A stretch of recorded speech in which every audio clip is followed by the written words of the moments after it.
Te sorprenderás al aprender más sobre los descubrimientos que pueden cambiar la vida de una persona solo navegando por Google Maps, como este tipo que encontró un cráter sospechoso y podría haber realizado un importante hallazgo científico.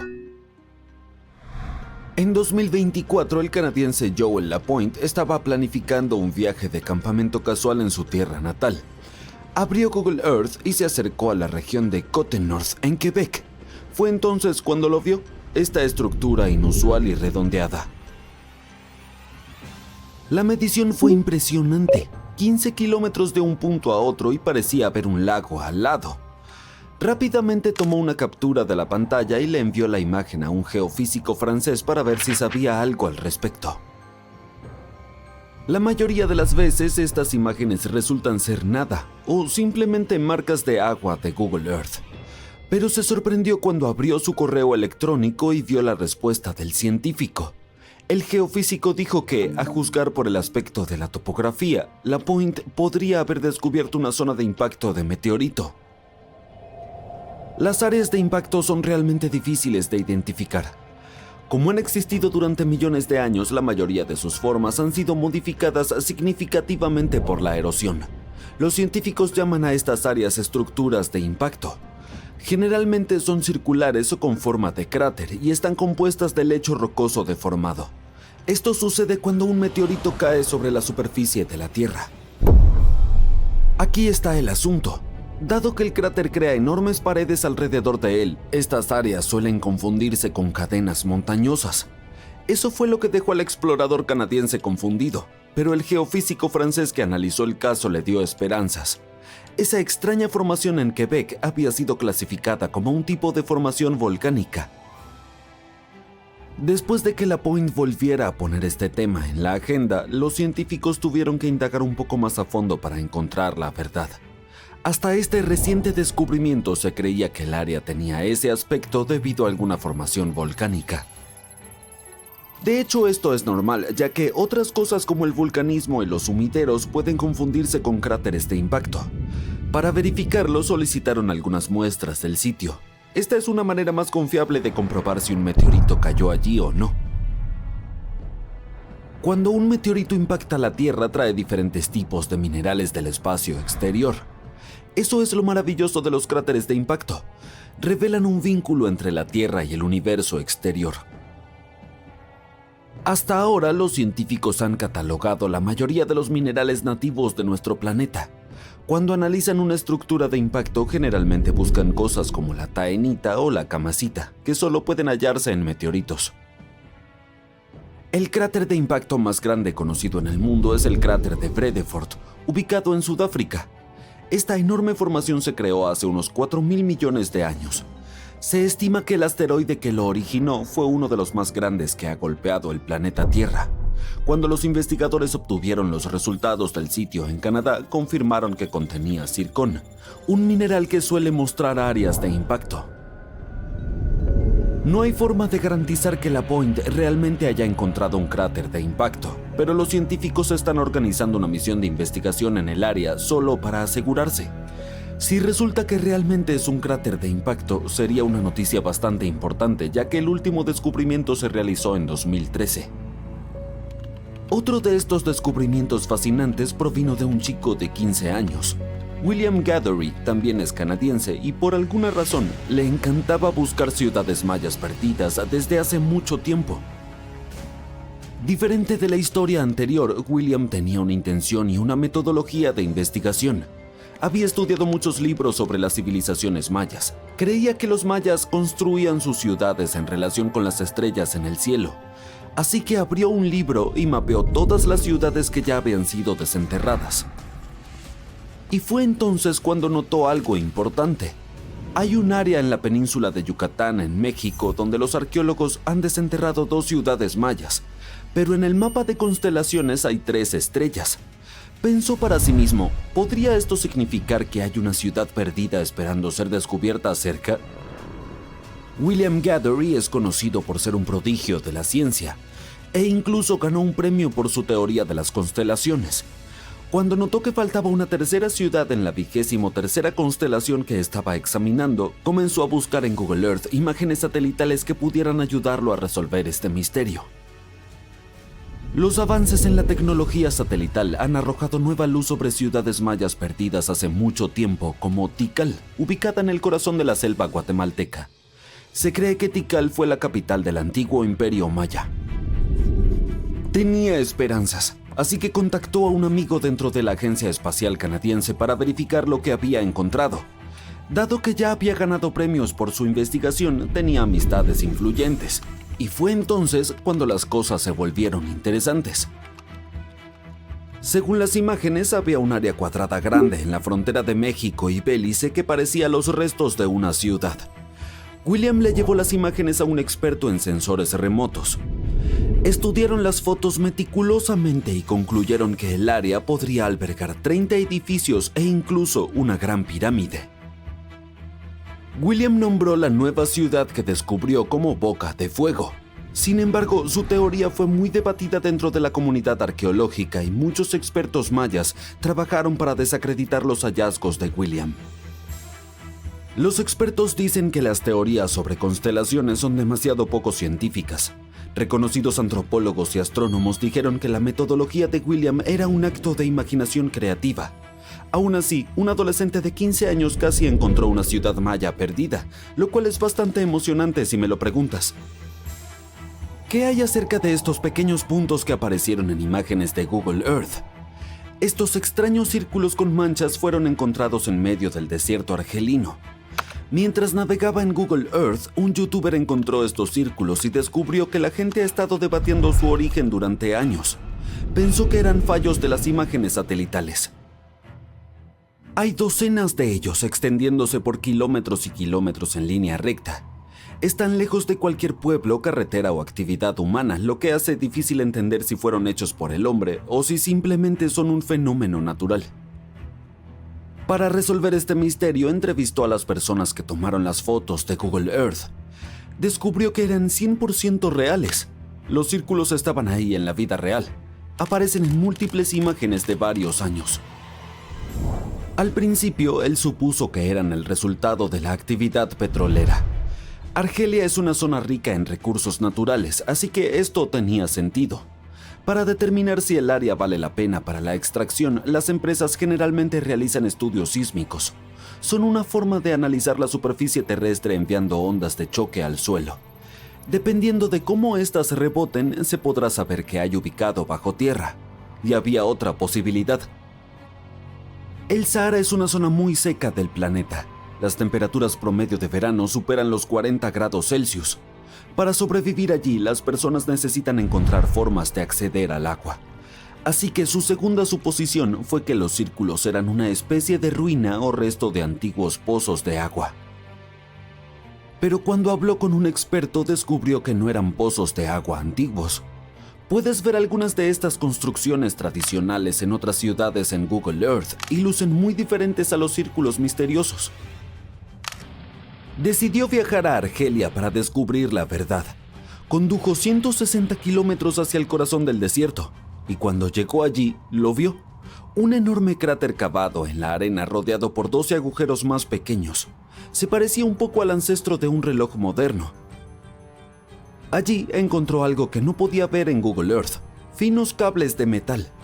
Cuando el curioso youtuber y su equipo comenzaron a cavar en la arena, encontraron dinamita vieja y algunas latas de sardinas. Al parecer, estaban ocultando la verdad. Los círculos del Sahara, como se los llamó famosamente, no eran residuos históricos de la prospección sísmica. En la época en que se hicieron, esta tecnología ni siquiera existía. Pero ciertamente estaban relacionados con la exploración de petróleo. Los agujeros de dinamita eran un método antiguo para buscar petróleo. ¿Y las latas de sardinas? Las dejaron los trabajadores que exploraban la región. Otro misterio de Google Earth resuelto. Este puerto está muy animado. Miles de personas vienen aquí todos los días para trabajar. Cargamentos van y vienen. Los pescadores pesan sus capturas del día e incluso los cruceros elegantes llegan aquí para mostrar este lugar idílico a toda la gente de vacaciones. La orilla del mar es fantástica. La gente camina por la playa comiendo helado o construyendo castillos de arena. Y por cierto, ahora mismo estamos parados donde solía estar el desierto del Sahara.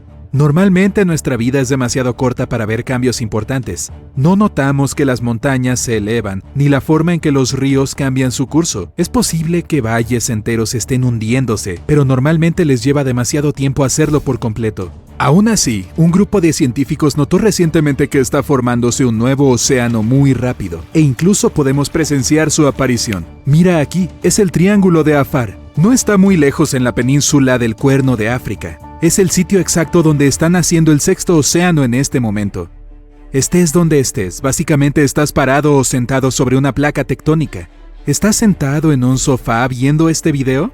¡Genial! Tu sofá está parado en el piso. Tu piso forma parte de tu casa. Tu casa está en el suelo. Y si miras más profundamente, todo se encuentra en una de las 15 placas tectónicas principales. Juntos, estos trozos son conocidos como litosfera. Es como un buen pie de manzana. La corteza es la litosfera, y el frágil relleno de manzana es todo lo que hay en la superficie del planeta. Si la corteza se agrieta, el relleno gotea. Y así es cualquier terremoto. Una placa tectónica también conocida como la corteza se mueve, y el relleno, también conocido como masas y personas, se altera. África se compone de dos placas, la placa de Nubia y la placa somalí. Sí, es un pastel grande. Y parece que estas dos se separan constantemente, lo que conduce a una cresta oceánica. Parece que el continente africano está literalmente abriendo una parte en este momento. Un trozo de 895 kilos cuadrados del desierto del Sahara se acaba de dividir, por lo que el magma se elevó. Desencadenó una serie de terremotos en Etiopía, Eritrea y Djibouti.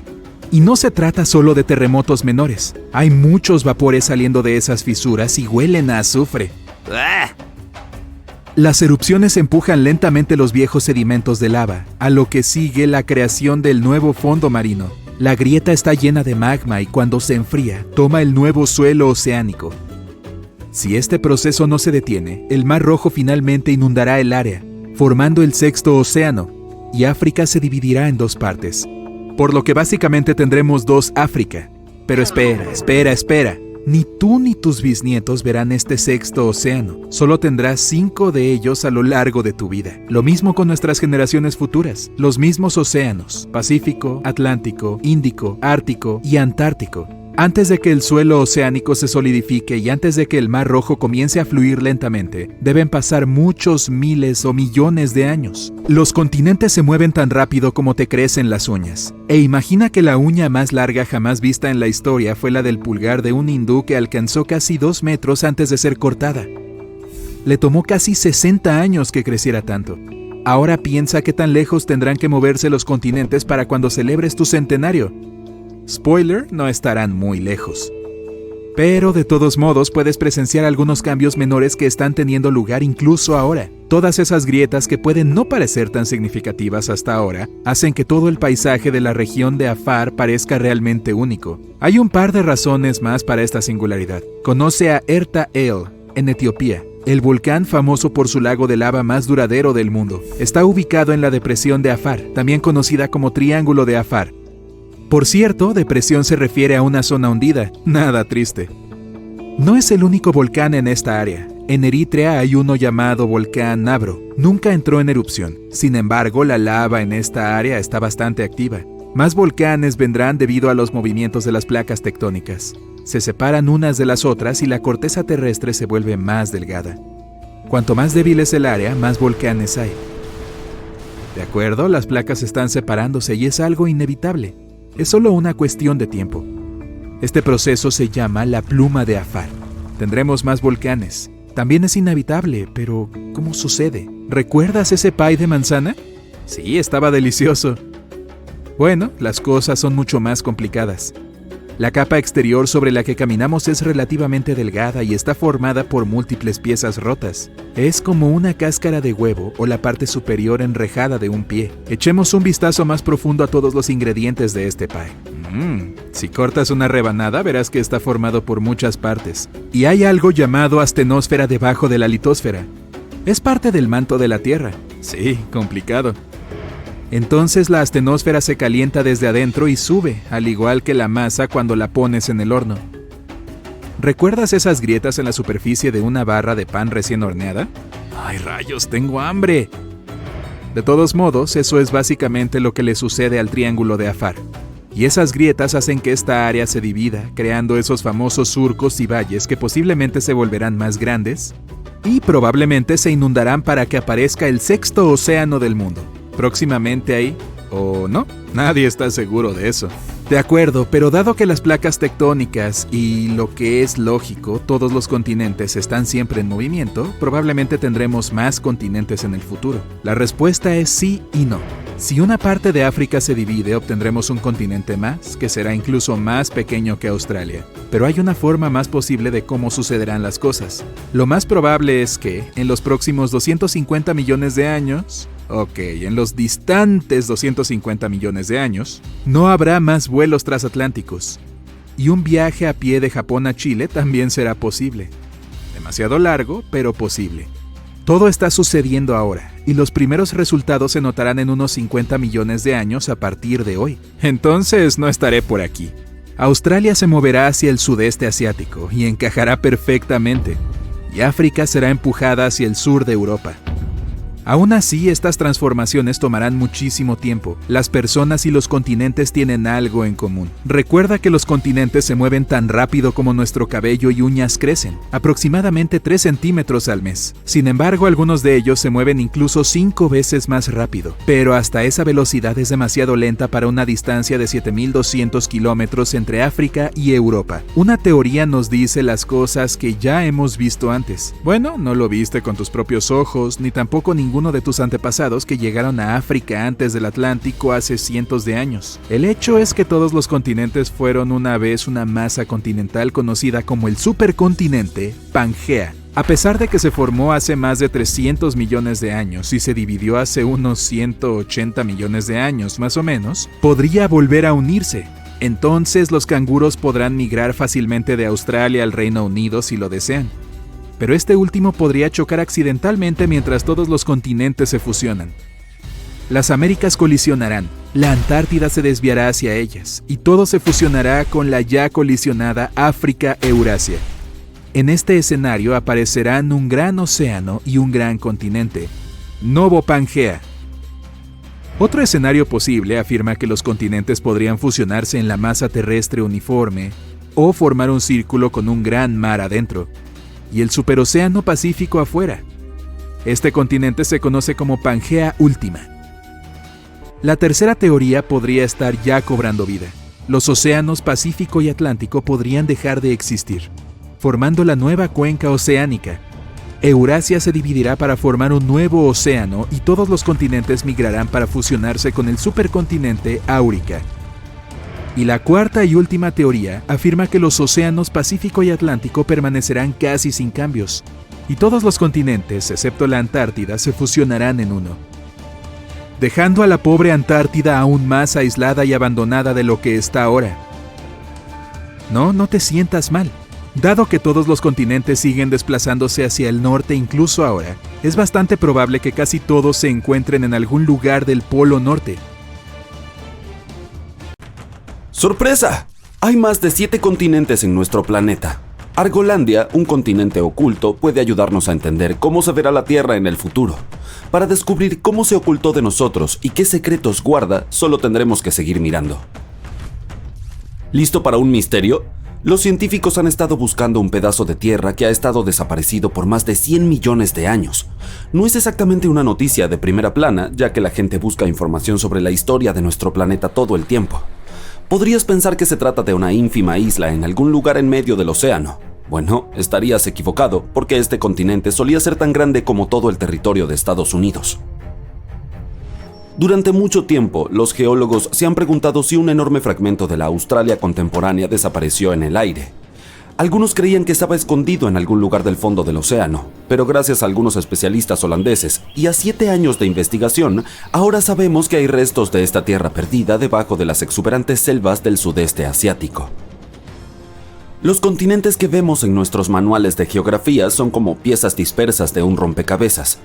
Incluso hay un experimento interesante que puedes hacer para comprobarlo por ti mismo. Busca un mapa del mundo en línea e imprímelo. Recorta todos los continentes y juega con ellos.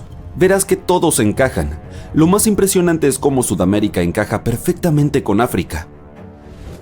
Si cierras los océanos que se formaron en los últimos 200 millones de años, los continentes parecen formar una gigantesca letra C. Y esa C es lo que los científicos llaman el supercontinente Pangea. Flotaba en un océano llamado Panthalassa, y la parte interior de la letra C tenía un tramo de agua más pequeño que era el océano Tetis. Es en este pequeño océano donde las cosas se ponen interesantes. En el período Jurásico este continente desapareció. Al que los científicos comenzaron a llamar Argolandia se esfumó y dejó un hueco en Australia, ahora conocido como la llanura abisal de Argo. Inicialmente los geólogos creían que todo esto se debía a un proceso llamado subducción. Es cuando una parte de la corteza terrestre se sumerge debajo de otra y se recicla en el manto del planeta. Por lo general, los especialistas pueden rastrear esta desaparición continental a través del desgaste de la corteza. Así fue como descubrieron, por ejemplo, que India chocó con Asia y nos regaló las majestuosas montañas del Himalaya. Pero para Argolandia, las cosas eran un poco más complicadas. Los fragmentos aparecían en lugares como Myanmar e Indonesia, pero se comportaban como unas reliquias viajeras del tiempo, luciendo mucho más antiguas de lo que se suponía cuando Argolandia se separó de Australia. Inmediatamente surgió la pregunta: si un continente puede comportarse de manera tan extraña, ¿cuántos más están allí haciendo lo mismo? Afortunadamente los científicos han elaborado toda la cronología de Argolandia y han resuelto su misterio. No se hundió ni fue engullida, simplemente se transformó en un argopélago, desintegrándose en piezas más pequeñas llamadas microcontinentes y alejándose de Australia. Estos minicontinentes luego realizaron un pequeño viaje antes de asentarse en las selvas del sudeste asiático. Este descubrimiento encaja perfectamente en todo el rompecabezas de Pangea.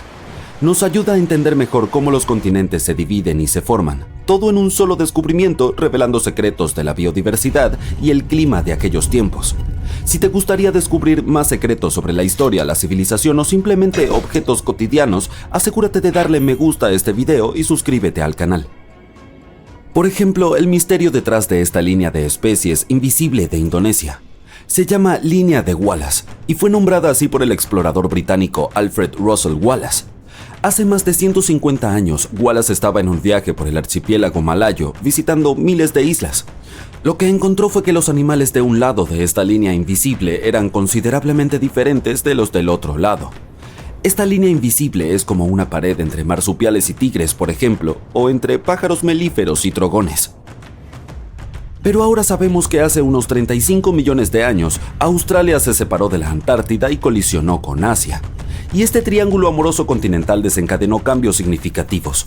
No solo modificó la apariencia de la Tierra, sino que también alteró las especies de animales en cada lado de la línea de Wallace. En tiempos más recientes, un grupo de especialistas publicó un estudio que afirmaba que esta colisión y el caos climático hicieron que las especies asiáticas se sintieran cómodas viviendo en el archipiélago malayo. Mientras tanto, los animales australianos no estaban tan contentos con el nuevo entorno. Para algunos era demasiado cálido y húmedo, y otros no podían soportar el estilo de vida de la isla tropical. El descubrimiento de este cambio continental hacia Asia también podría explicar el reciente hallazgo de una especie humana que tampoco parecía tener mucho sentido. Verás, en esta cueva oculta de Filipinas, los arqueólogos se toparon con un nuevo ancestro humano. Parece que hace unos 50.000 años en la isla de Luzón existía una antigua especie similar a los humanos. El investigador principal creía que este hallazgo era crucial para entender la evolución humana en Asia y nombró a esta nueva especie en honor a la isla, Homo luzonensis. Pero aquí es donde se vuelve un poco confuso. Los huesos encontrados por los arqueólogos tenían un pequeño problema. Tenían una extraña mezcla de características que no se habían visto juntas en ninguna otra especie de homínido. dientes más pequeños, similares a los nuestros, pero manos y pies que se parecen más a las de nuestros antiguos ancestros humanoides. Fueron precisamente esas extremidades arcaicas las que conectaron a esta especie humana con el longevo territorio austral. Esto se debe a que tienen un aspecto primitivo, como el Australopithecus africanus, por ejemplo. Sin embargo, estas dos especies están separadas por entre 2 y 3 millones de años de tiempo y de evolución. Muchos se han preguntado, ¿el Humolusonensis es realmente una nueva especie? No todos están convencidos, pero podría explicar por qué los seres vivos también se ven afectados por el constante desplazamiento del terreno que tenemos debajo. El hecho de que no hayan cambiado mucho durante nuestras vidas no significa que nuestros continentes se verán así para siempre. Evolucionaron desde este gran megacontinente y es muy probable que en el futuro terminen en una posición similar. En este sentido, un geólogo de una universidad europea intentó predecir el futuro de los supercontinentes de la Tierra. Como punto de partida utilizó un terremoto que ocurrió en Portugal en 1755, cuando las placas tectónicas se comportaron un poco diferente de lo esperado. Después de años de investigación, llegó a una teoría en 2016. Creía que las uniones entre estas placas tectónicas podrían estar separándose, preparando el escenario para una ruptura mayor. Es como cuando el vidrio se agrieta entre dos agujeros en el parabrisas de un automóvil. Si esto sucede, una zona de subducción podría extenderse desde el Mediterráneo hasta más allá de Irlanda, trayendo volcanes, terremotos y nuevas montañas a estas regiones. Si todo va según el plan, el Océano Atlántico desaparecerá y también lo hará el Pacífico, convirtiéndose en una gran extensión de agua. En lugar de los 7 continentes que conocemos hoy, obtendremos un nuevo supercontinente al que se llamó Aurica, porque tendría Australia y las Américas en su corazón. No es el único escenario posible, sin embargo. Novo Pangea podría ser otro, y es fácil de prever. El Atlántico permanece abierto y el Pacífico se cierra. Luego está Amasia. En este caso tendrías que imaginar que el Océano Ártico se cierra y que el Atlántico y el Pacífico permanecen abiertos. Todo se desplaza hacia el norte alrededor del polo, excepto la Antártida. Otra posibilidad se llamaría Pangea Última. Se reduce la expansión en el Atlántico y aparece una nueva placa de subducción en la costa este de las Américas. De cualquier manera, si todos los continentes colisionan en el futuro una vez más, algunos dicen que no será divertido experimentarlo. Se cree que en unos 250 millones de años nos sentiremos como si estuviéramos atrapados en una sofocante bolsa de plástico empapada. Curiosamente, esa bolsa será el mejor lugar para vivir en la Tierra, en las áreas costeras. En cuanto a las zonas interiores, serán abrasadoras, como un desierto en llamas. Es posible que muchas de las especies de animales que conocemos hoy en día no sobrevivan. En cuanto a nosotros, los humanos, tendremos que ser creativos si queremos resistir el calor. Deberíamos estar agradecidos, sin embargo. Estos modelos digitales son grandiosos porque podemos usarlos para probar todo tipo de ideas interesantes. Por ejemplo, cómo estos supercontinentes interferirían con las mareas. Considerando los futuros viajes espaciales, estos modelos pueden ayudarnos a entender los climas de los exoplanetas, aquellos que están ubicados fuera de nuestro sistema solar. La cerca más grande del mundo tiene más de 5.000 kilómetros de largo, desde Queensland hasta el sur de Australia. Si se extendiera, podría conectar fácilmente Londres con Nueva York, y si caminaras junto a ella, necesitarías 6 meses para completar el viaje. No se construyó para proteger la frontera australiana, ya que está rodeada de agua. Tampoco fue diseñada para proteger algún edificio importante.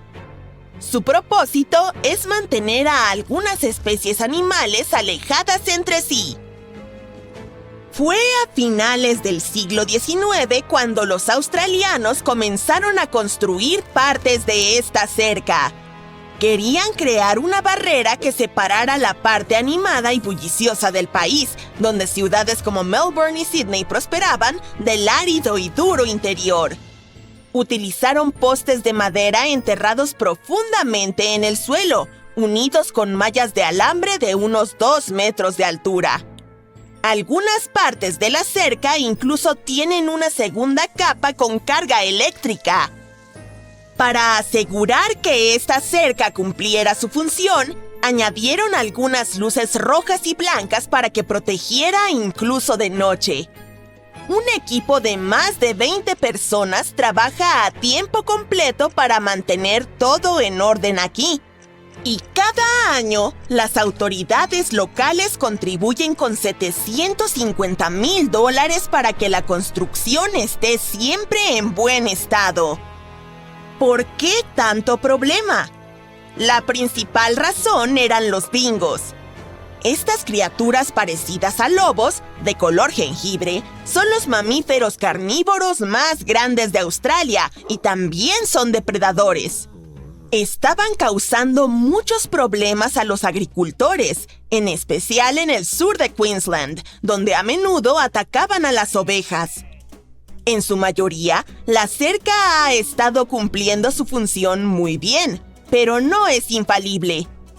Algunos dingos todavía logran colarse. Otras veces, camellos salvajes terminan chocando contra la cerca. Esto se debe a que Australia tiene una población de camellos bastante grande. Pero esta solución diseñada por el hombre tuvo más efectos de los que se esperaba. Se pensaba que simplemente habría menos dingos dentro del cercado. Pero menos dingos significan más canguros. Y más canguros significan más competencia con las ovejas por la comida. No son solo las especies más grandes las que sienten la presión.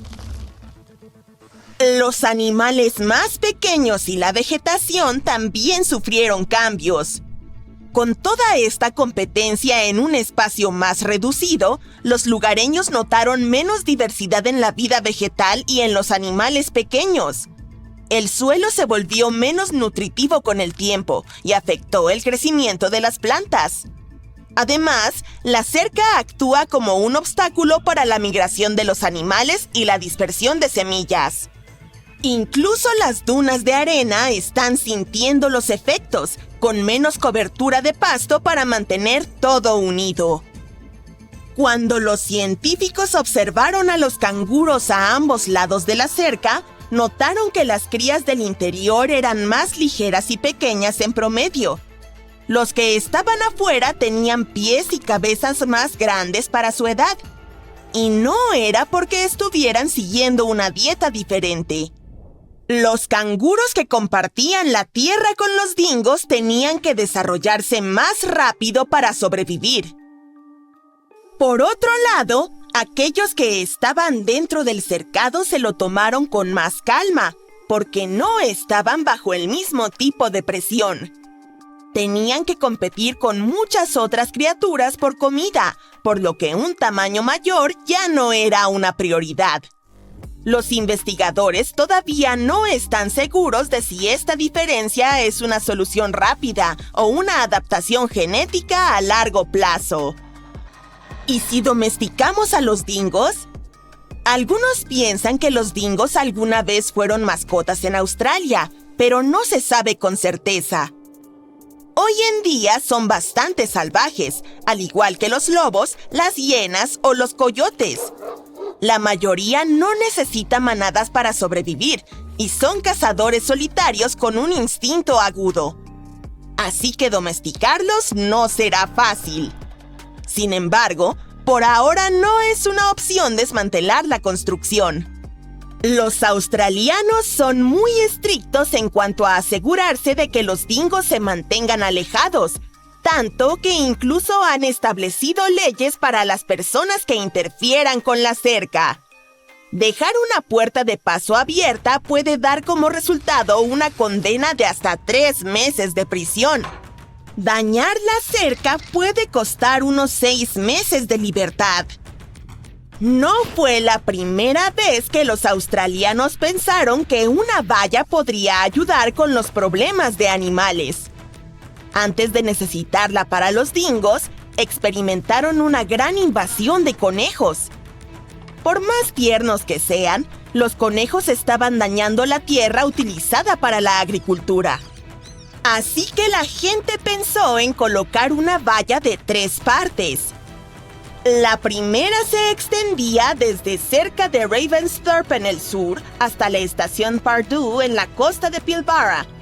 Medía más de 1.770 kilómetros y así se convirtió en la valla ininterrumpida más larga del mundo en ese momento. Todos estos problemas con los conejos se podrían rastrear hasta un hombre llamado Thomas Austin. En 1859, cuando llegó por primera vez a Australia, pensó que sería una buena idea liberar algunos conejos en la naturaleza, porque creía que así le agregarían un poco de encanto al lugar. Pero dado que los conejos no son nativos de Australia, no tenían depredadores naturales en ese momento. También son criaturas bastante adaptables, que solo necesitan algo de pasto para alimentarse. Se reproducen a velocidades asombrosas. Una coneja puede tener 4 camadas al año de hasta 5 conejitos cada una. Muy pronto, su número se disparó. A finales de la década de 1880, los conejos habían causado tanto daño que las autoridades idearon una propuesta. Ofrecerían el equivalente a casi $2 millones de hoy en día a cualquiera que pudiera encontrar una solución a este problema de orejas largas.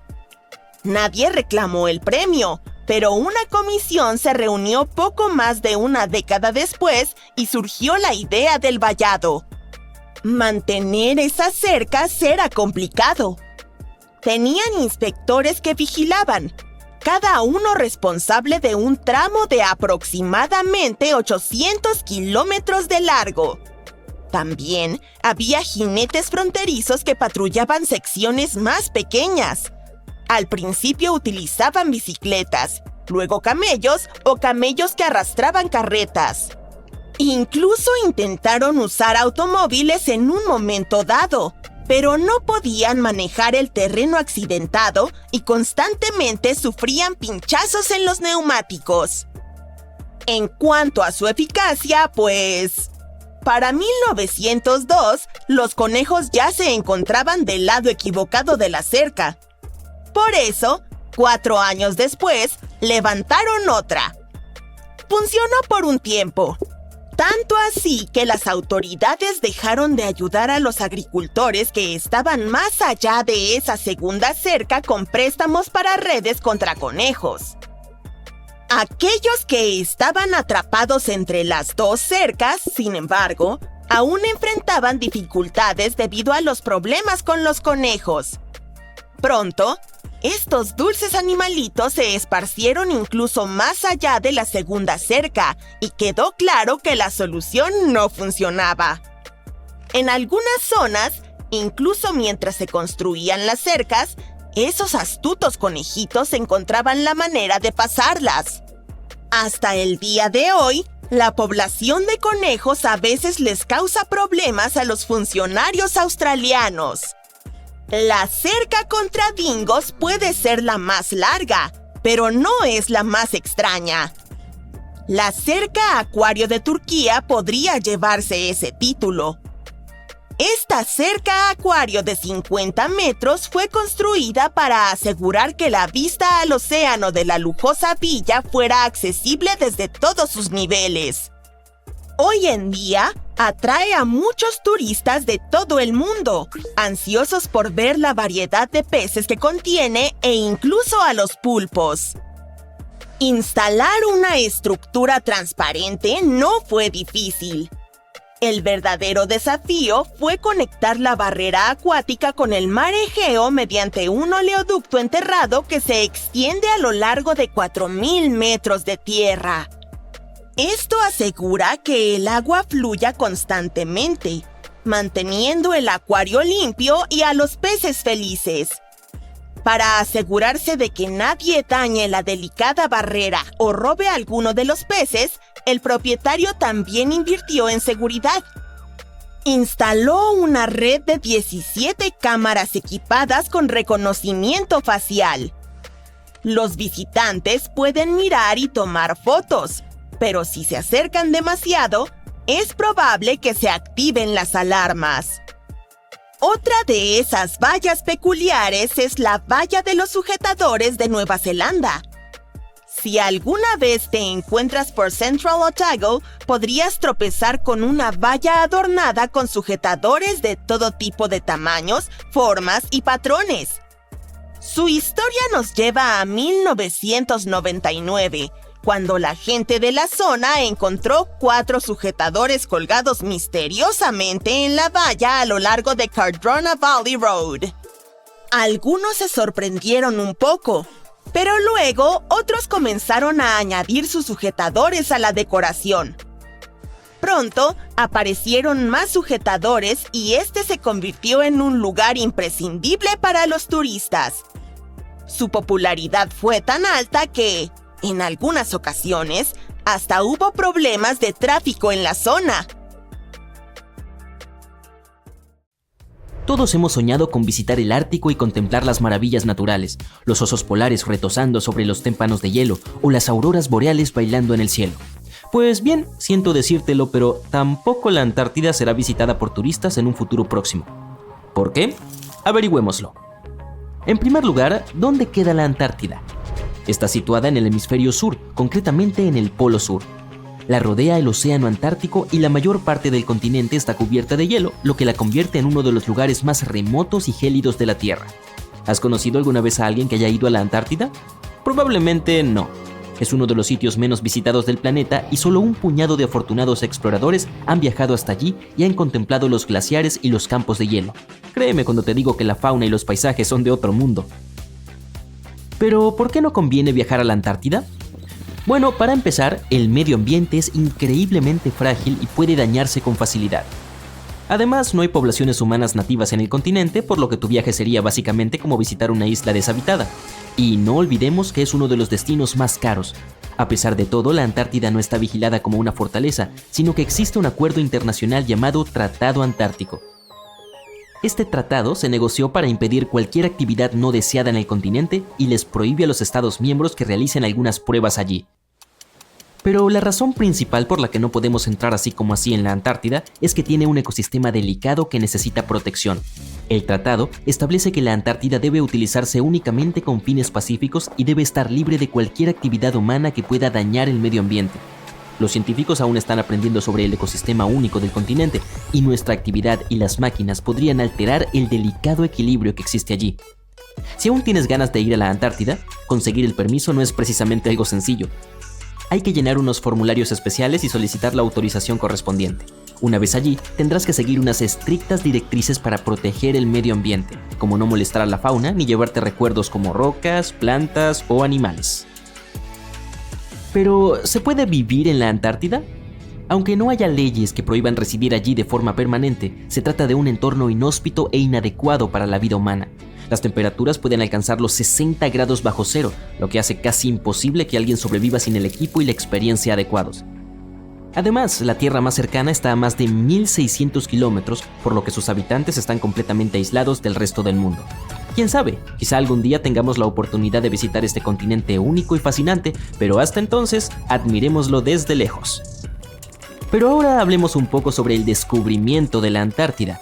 A diferencia de otros lugares que ya estaban habitados, la Antártida nunca tuvo una población humana nativa. Los antiguos filósofos griegos tuvieron alguna idea sobre el continente y lo llamaron Antarctos, que significa opuesto al oso.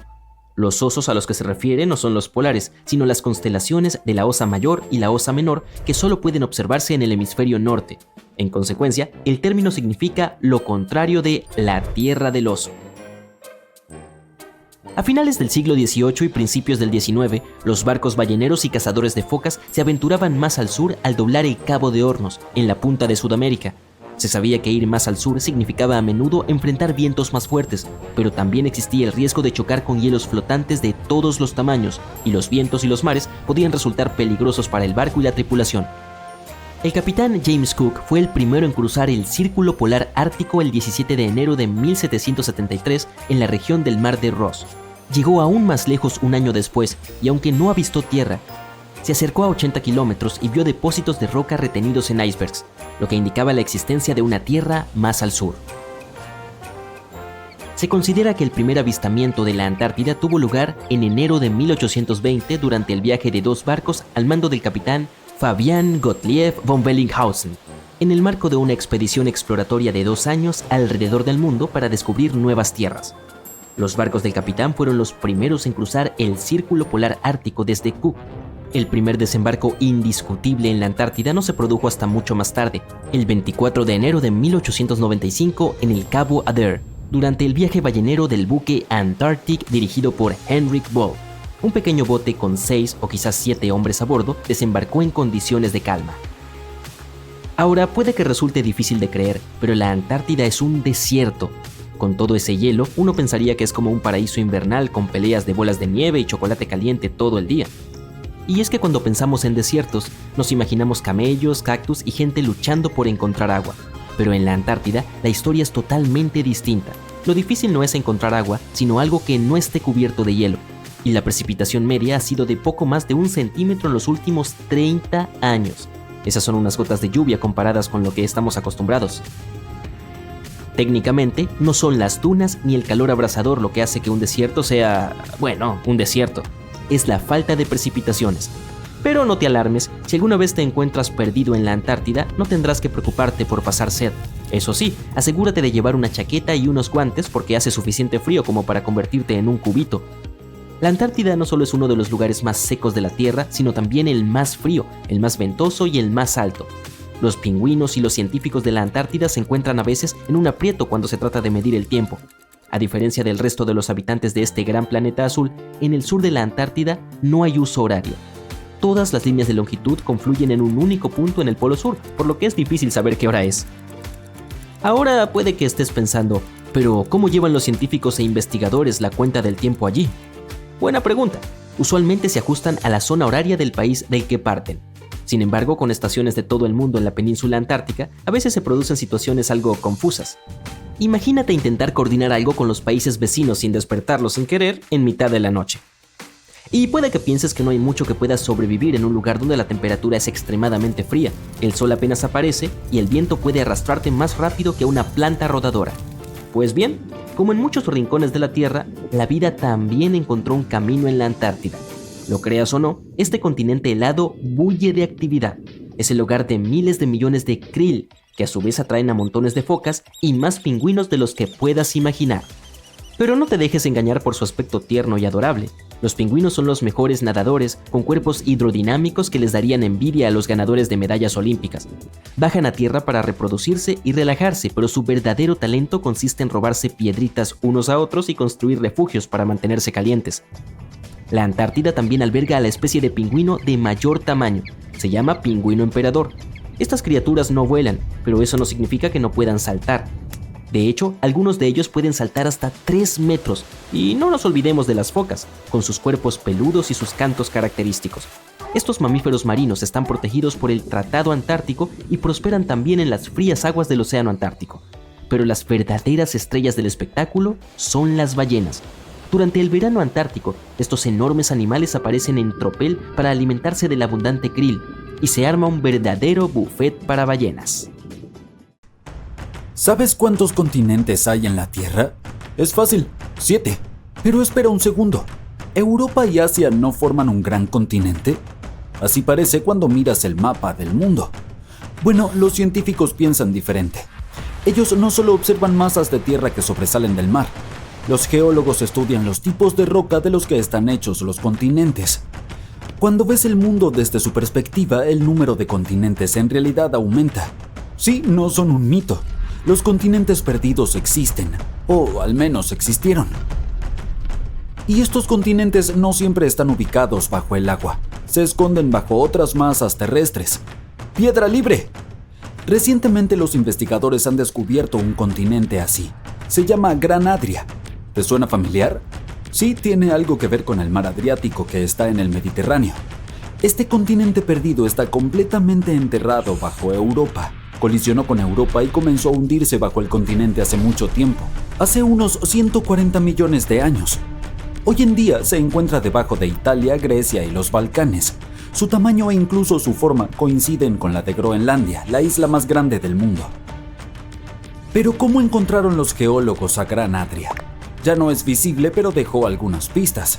Parte de él quedaron incrustadas en los Alpes. Otros fragmentos fueron incorporados a las actuales Italia y Croacia, en el otro lado del mar Adriático. Las rocas calizas del antiguo continente comenzaron a transformarse una vez que estuvieron bajo la masa terrestre europea. Un calor y una presión tremendos que se extendieron a lo largo de decenas de millones de años cambiaron su estructura. Se va la caliza, llega el mármol. Todos los templos griegos y romanos que admiraste en tus vacaciones fueron construidos utilizando este mármol. Fue una especie de regalo de despedida de un continente perdido hace mucho tiempo. La Gran Adria se camufló bien durante miles de años, pero otros continentes perdidos estaban escondidos a plena vista. ¿Has oído hablar del octavo continente de la Tierra, Zelandia? Probablemente no, porque se encuentra bajo la superficie del Océano Pacífico. El 95% de Zelandia está ahora bajo el agua. ¿Puedes adivinar dónde exactamente? Su nombre es una buena pista: debajo de Nueva Zelanda. Si abres Google Maps, puedes ver su contorno. Busca un tono más claro de azul en el océano. Debería extenderse desde Nueva Caledonia hasta Nueva Zelanda. Este relieve que se ve en el fondo del océano estuvo por encima del nivel del mar. Tenía aproximadamente 2/3 del tamaño de Australia y más del doble de la masa terrestre de Gran Adria. Podemos observar Zelandia hoy porque no se ha hundido demasiado, y esa es la mejor manera de descubrir otros continentes perdidos. Imagina la Tierra sin los océanos. El fondo del mar no es plano, hay montañas y fosas.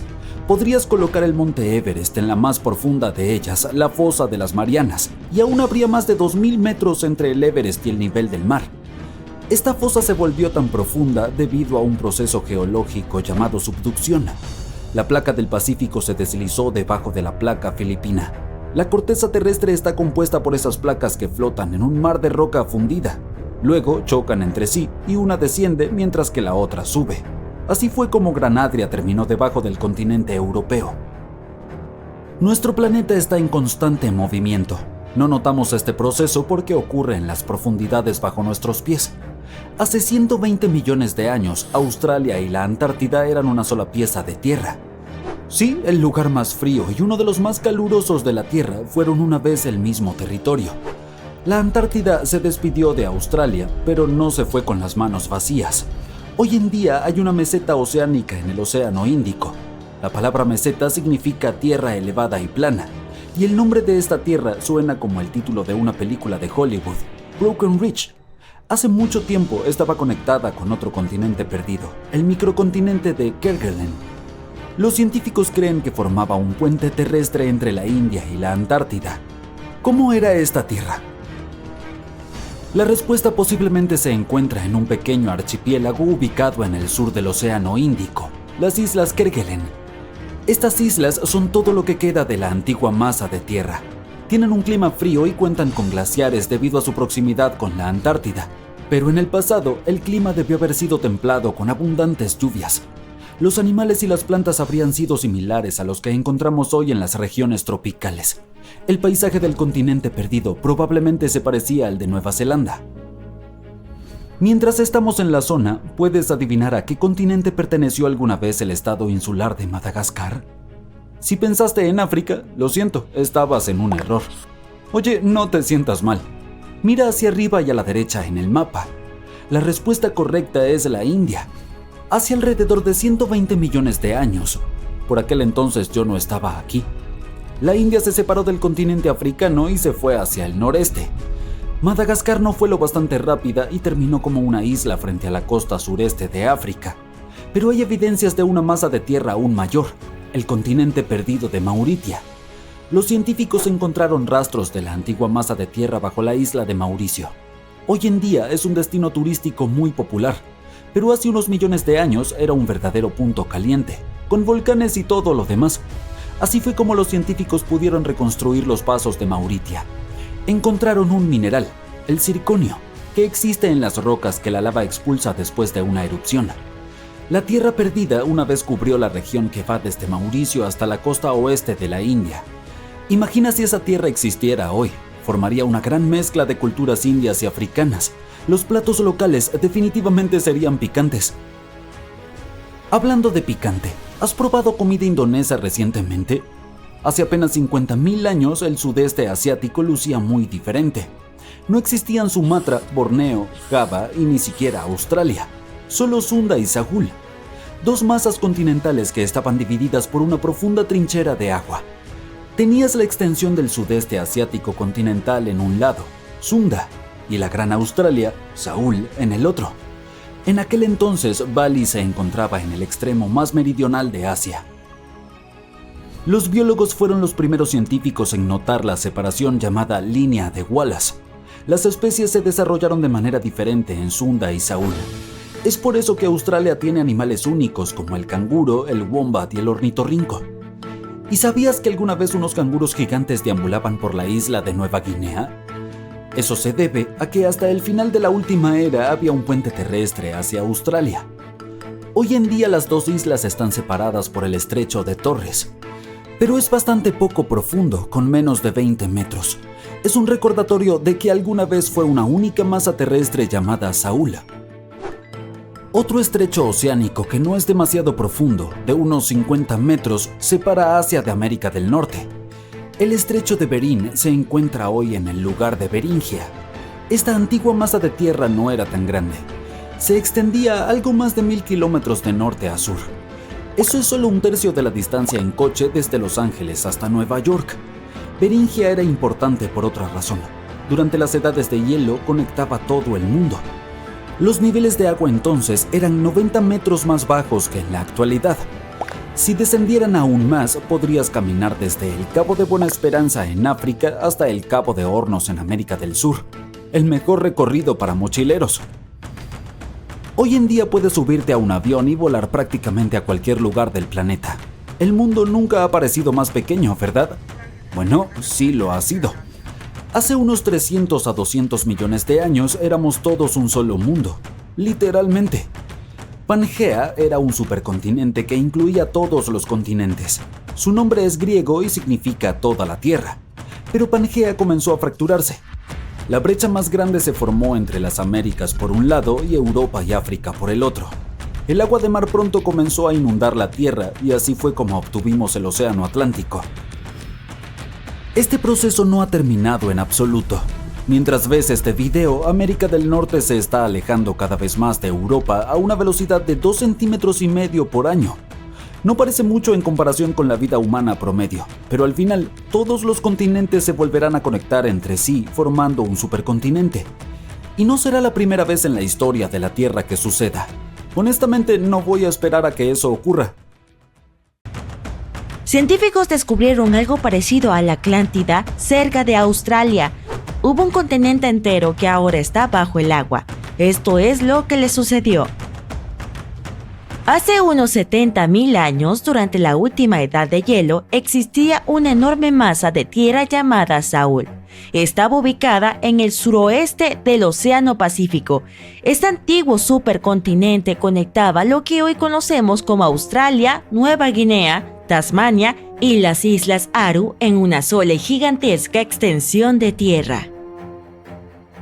Imagina unas exuberantes selvas tropicales rodeadas de hermosas montañas. Las más altas de Sahul estaban en las tierras altas de Nueva Guinea, con picos que alcanzaban más de 3.900 metros.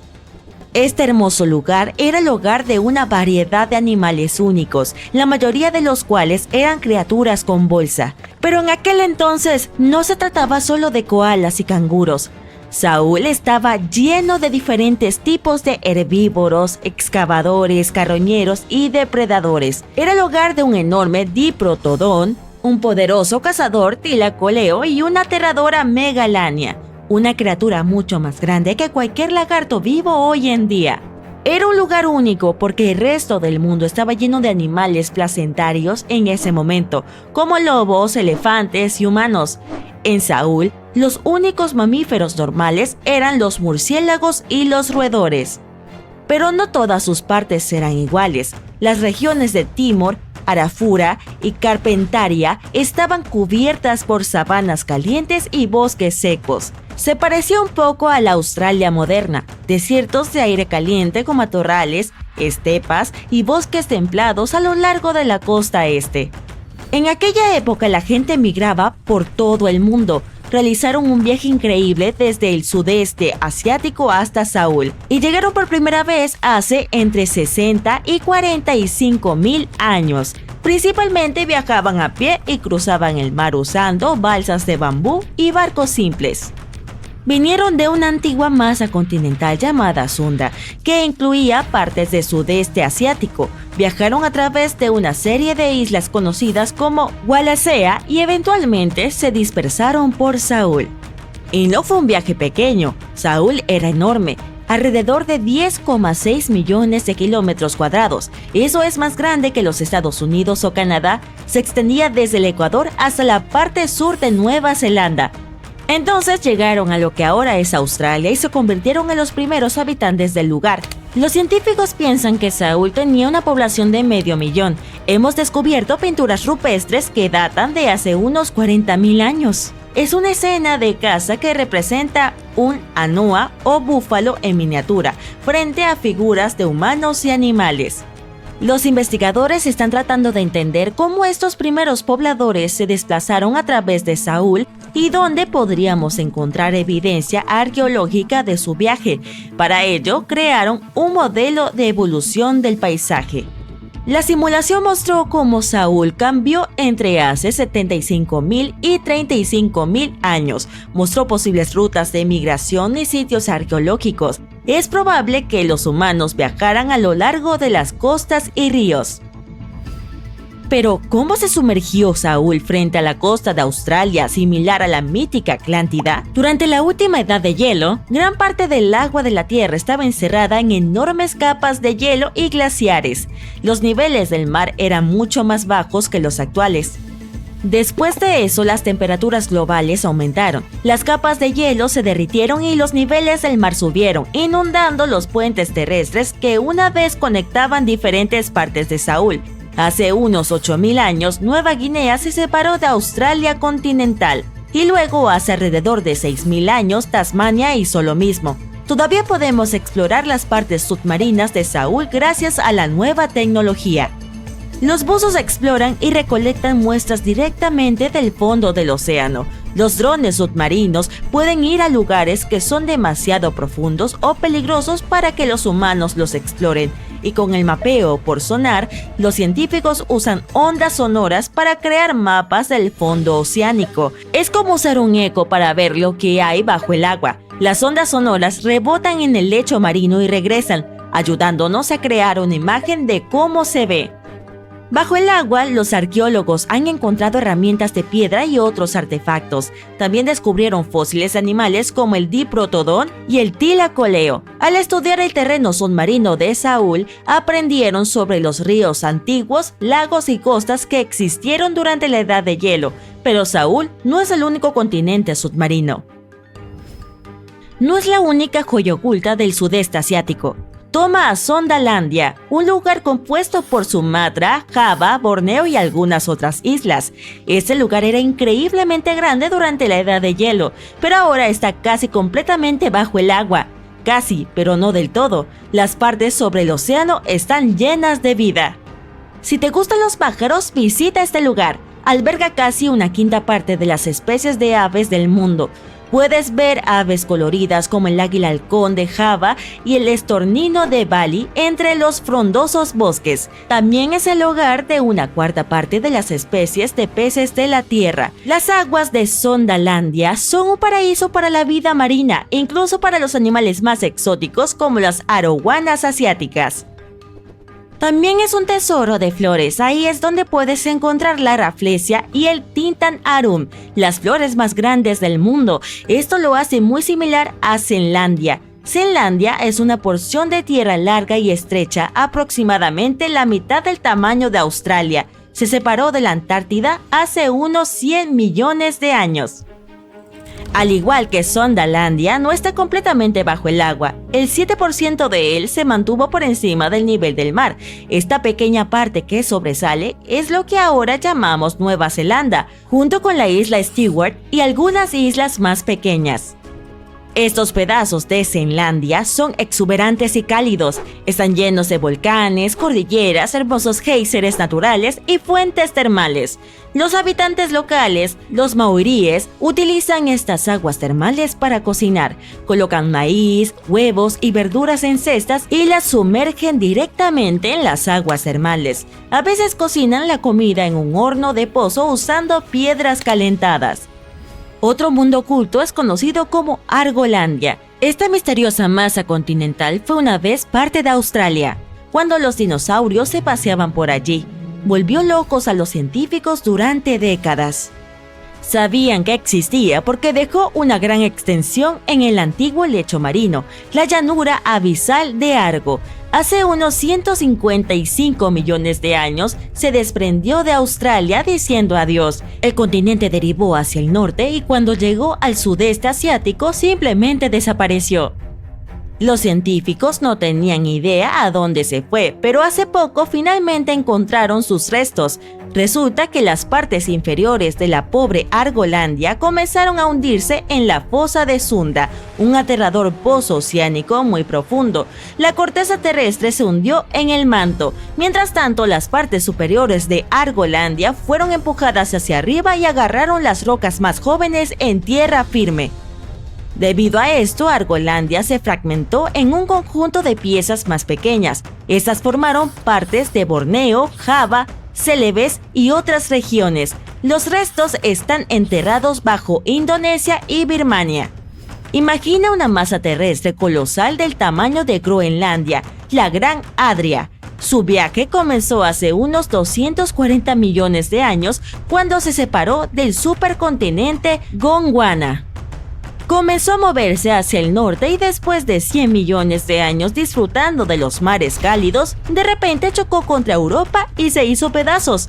La mayoría de estos fragmentos se hundieron en el manto terrestre, pero algunos se desprendieron y se convirtieron en parte de cadenas montañosas como los Alpes. Hoy en día, los vestigios de Gran Adria están dispersos en más de 30 países, desde España hasta Irán, por eso son tan difíciles de encontrar. Seychelles también fue parte de Gondwana. Sí, estas idílicas islas se encuentran sobre el antiguo continente. Sabemos mucho al respecto debido a sus fascinantes afloramientos de granito.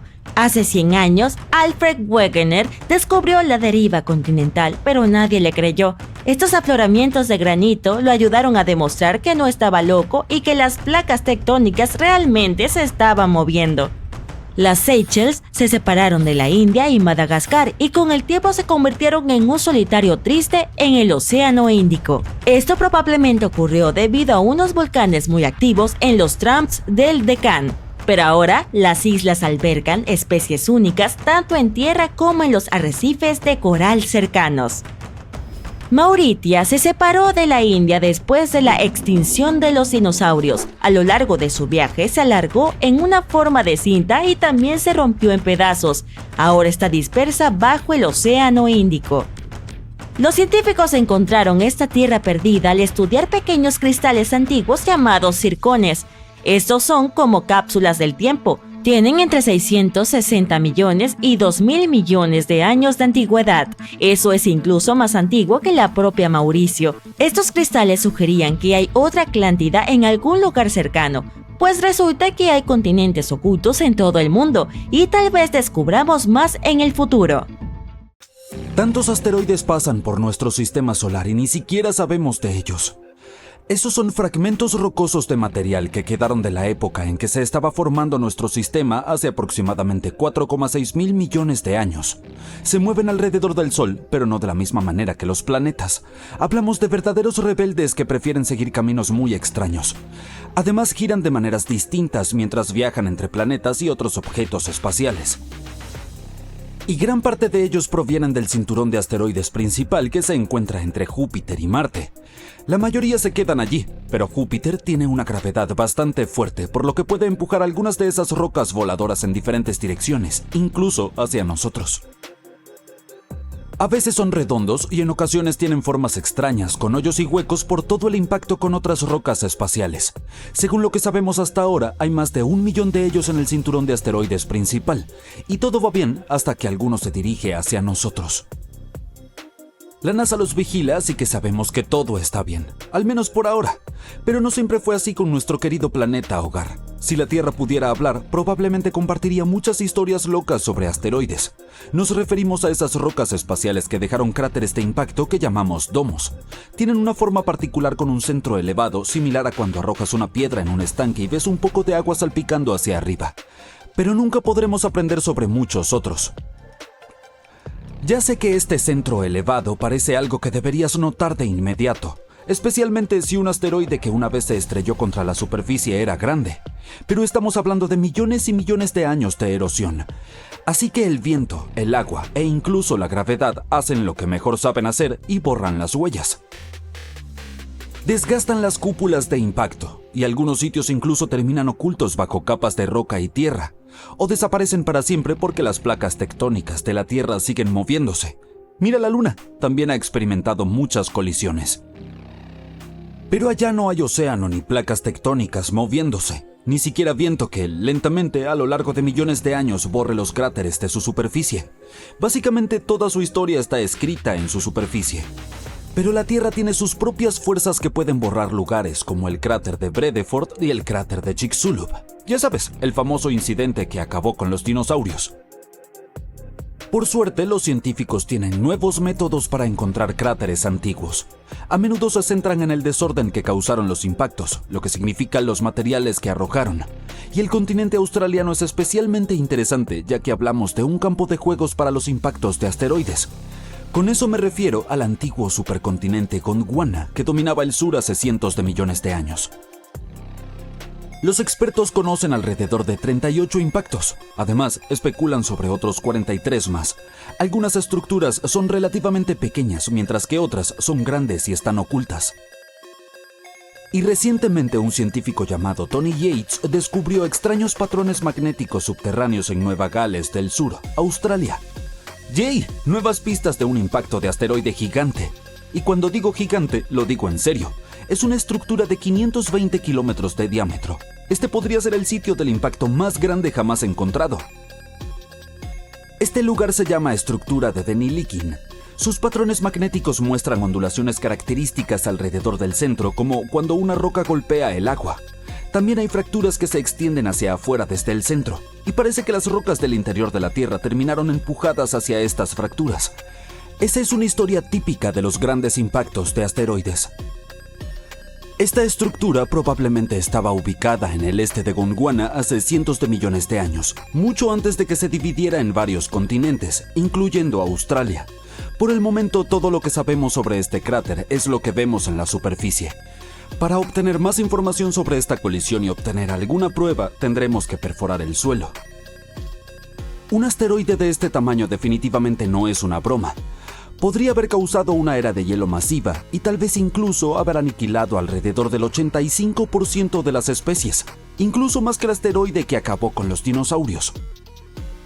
En 4.500 millones de años, que es el tiempo que nuestro planeta ha existido, ha sido golpeado por cientos de grandes asteroides. Pero eso no significa que cada roca espacial que entra en nuestra atmósfera realmente llegue hasta el suelo. La mayoría de las que logran pasar la atmósfera son relativamente pequeñas, por ejemplo, de 1 metro de diámetro. Eso es bueno para nosotros porque cualquier roca espacial de menos de 25 metros de diámetro probablemente no logrará atravesar la atmósfera de nuestro planeta. Como estas rocas espaciales se acercan a nosotros muy rápido, calientan los gases en la atmósfera, los cuales las queman. Por cierto, una vez que los intrusos cósmicos entran en nuestra atmósfera, se convierten en meteoros. Y en la mayoría de los casos no causan mucho daño, si es que causan alguno al caer. Pero solíamos tener cosas mucho más grandes volando alrededor y estrellándose contra la Tierra. Al menos 190 de ellos han dejado cicatrices que aún se pueden ver. Una de las realmente grandes está en Sudáfrica. El cráter de Vredefort tiene 160 kilómetros de ancho. Es en realidad el más grande, o al menos eso es lo que los científicos piensan en este momento, porque todavía necesitan verificar la mayor cantidad de detalles posibles sobre este nuevo cráter en Australia. Este en Sudáfrica se formó hace alrededor de 2.000 millones de años y es probable que el asteroide que lo creó fuera más grande que el que eliminó a los dinosaurios. Y cuando un asteroide es más grande de 1 kilómetro, puede tener efectos realmente significativos en todo el mundo. Este impacto fue tan fuerte que pudo haber causado incendios en todas partes y lanzado una gran cantidad de polvo al aire. Y cuando tienes tanto polvo en la atmósfera, el clima del planeta puede cambiar durante meses o incluso años. Luego también tenemos el asteroide más famoso que hizo un agujero gigante que hoy llamamos cráter de Chicxulub, el cual tiene 180 kilómetros de ancho. ¿Conoces la historia? Se estrelló contra nuestro planeta hace 66 millones de años, cuando los pobres dinosaurios andaban por ahí buscando comida, enamorándose, en fin, haciendo lo suyo. El impacto en sí no los eliminó de inmediato. Arrojó muchos escombros al espacio y cuando cayeron de nuevo a la Tierra se produjeron incendios por todas partes. El golpe también produjo una gran nube de polvo que cubrió el planeta durante años. Esta nube bloqueó la luz del sol, la cual perjudicó a las plantas y toda la cadena alimenticia. Incluso aquellos dinosaurios que sobrevivieron al impacto y a esas difíciles condiciones tuvieron dificultades para encontrar comida, así que no lo lograron. Al menos nos dejaron muchos fósiles y se convirtieron en inspiración para películas e historias. Hace mucho tiempo, hace 1800 millones de años, en Canadá, algo grande chocó contra nuestro planeta y dejó un gran agujero que hoy conocemos como la cuenca de Sudbury. La gente solía pensar que había sido producida por un asteroide, pero ahora, algunos expertos piensan que podría haber sido un cometa gigante compuesto de una mezcla de hielo y rocas.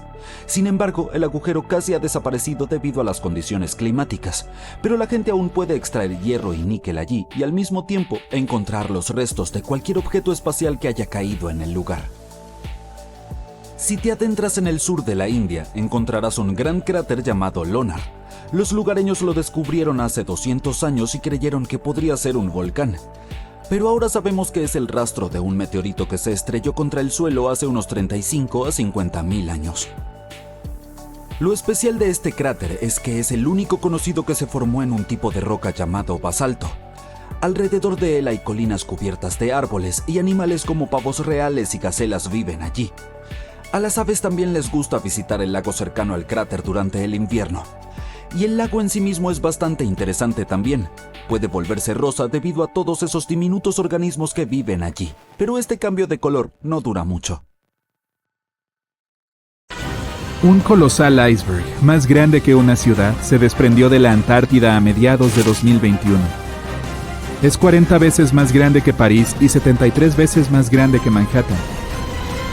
Imagina que sales de tu pequeña cabaña de verano en la costa de Sudáfrica, cerca de la ciudad de Puerto Elizabeth. Tienes una taza de té en la mano, acabas de despertarte, te encuentras cerca del borde de tu mirador, con el vasto océano Índico ante ti. Algo te llama la atención. A la derecha hay algo tan monumental que no logras comprenderlo. Una gigantesca placa de hielo de 100 metros de altura que se extiende varios kilómetros hasta donde alcanza la vista. Avanza lenta pero implacablemente, adentrándose en las profundidades del mar. Si se aleja lo suficiente, podría llegar a la costa occidental de Australia. Hay una manada de delfines jugando delante de él, como a veces lo hacen frente a la proa de un barco. Sin embargo, no son más que puntos en comparación con el imponente iceberg. Te quedas tan sorprendido que se te cae la taza. Tus ojos son tan grandes como platos. Es como algo sacado de una película de ciencia ficción. ¿Acaso estás soñando? ¿Estás viendo cosas? No. Se trata de A76. Es real y actualmente está en movimiento. Lo que pueda llegar a pasarle es una incógnita. Bueno, los científicos tienen algunas teorías, pero primero analicemos su tamaño. Este iceberg mide 177 kilómetros de largo y 25 kilómetros de ancho. Tiene básicamente la forma de un dedo gigantesco. Si estuvieras en la costa de Dover mirando a través del Canal de la Mancha hacia Francia, el iceberg sería casi igual de ancho. El canal tiene 33 kilómetros de ancho en la sección más estrecha. Eso significa que aproximadamente 2/3 estarían llenos del iceberg, y eso si estuviera a la deriva con el dedo apuntando hacia abajo, por así decirlo. Si estuviera orientado hacia el otro lado, también podría entrar en el Canal de la Mancha, pero al acercarse a los puntos más estrechos, se estrellaría contra las costas de Inglaterra y Francia. Subiría al cielo firme y se deslizaría sobre los verdes campos de Inglaterra, el blanco del hielo en contraste con el verde intenso. Pasaría por los viñedos de Francia, disminuyendo temporalmente la temperatura de todo lo que lo rodea. Esas uvas serían como cristales de gelatina. se arrastraría por encima de las autopistas y los autos se detendrían para observar esta montaña colosal como si fuera un visitante de otra galaxia. Podrías arrancarle trozos para tu bebida mientras pasa. Y si no, podrías treparlo y practicar alpinismo sobre hielo en las afueras de Londres. Vendría muy bien durante el verano. Regresemos a lo que realmente pasó y a lo que los científicos creen que pasará.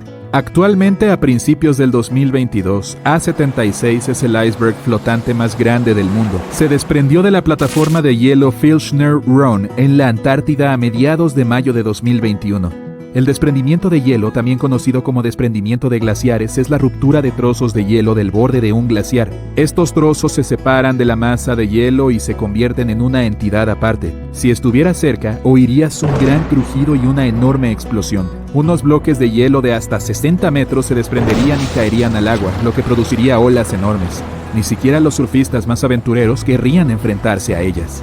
El desprendimiento de hielo es un acontecimiento natural. La zona en la que se desprendió A-76 ha sufrido pocos cambios en las últimas décadas. Ha habido trozos de hielo aún más grandes que él, pero actualmente es el más grande del mundo. Fue detectado por científicos del relevamiento antártico británico. Tenemos imágenes de su desprendimiento captadas por el satélite Sentinel-1A de la Agencia Espacial Europea. Se estima que su tamaño al momento del desprendimiento era de 4.320 kilómetros cuadrados.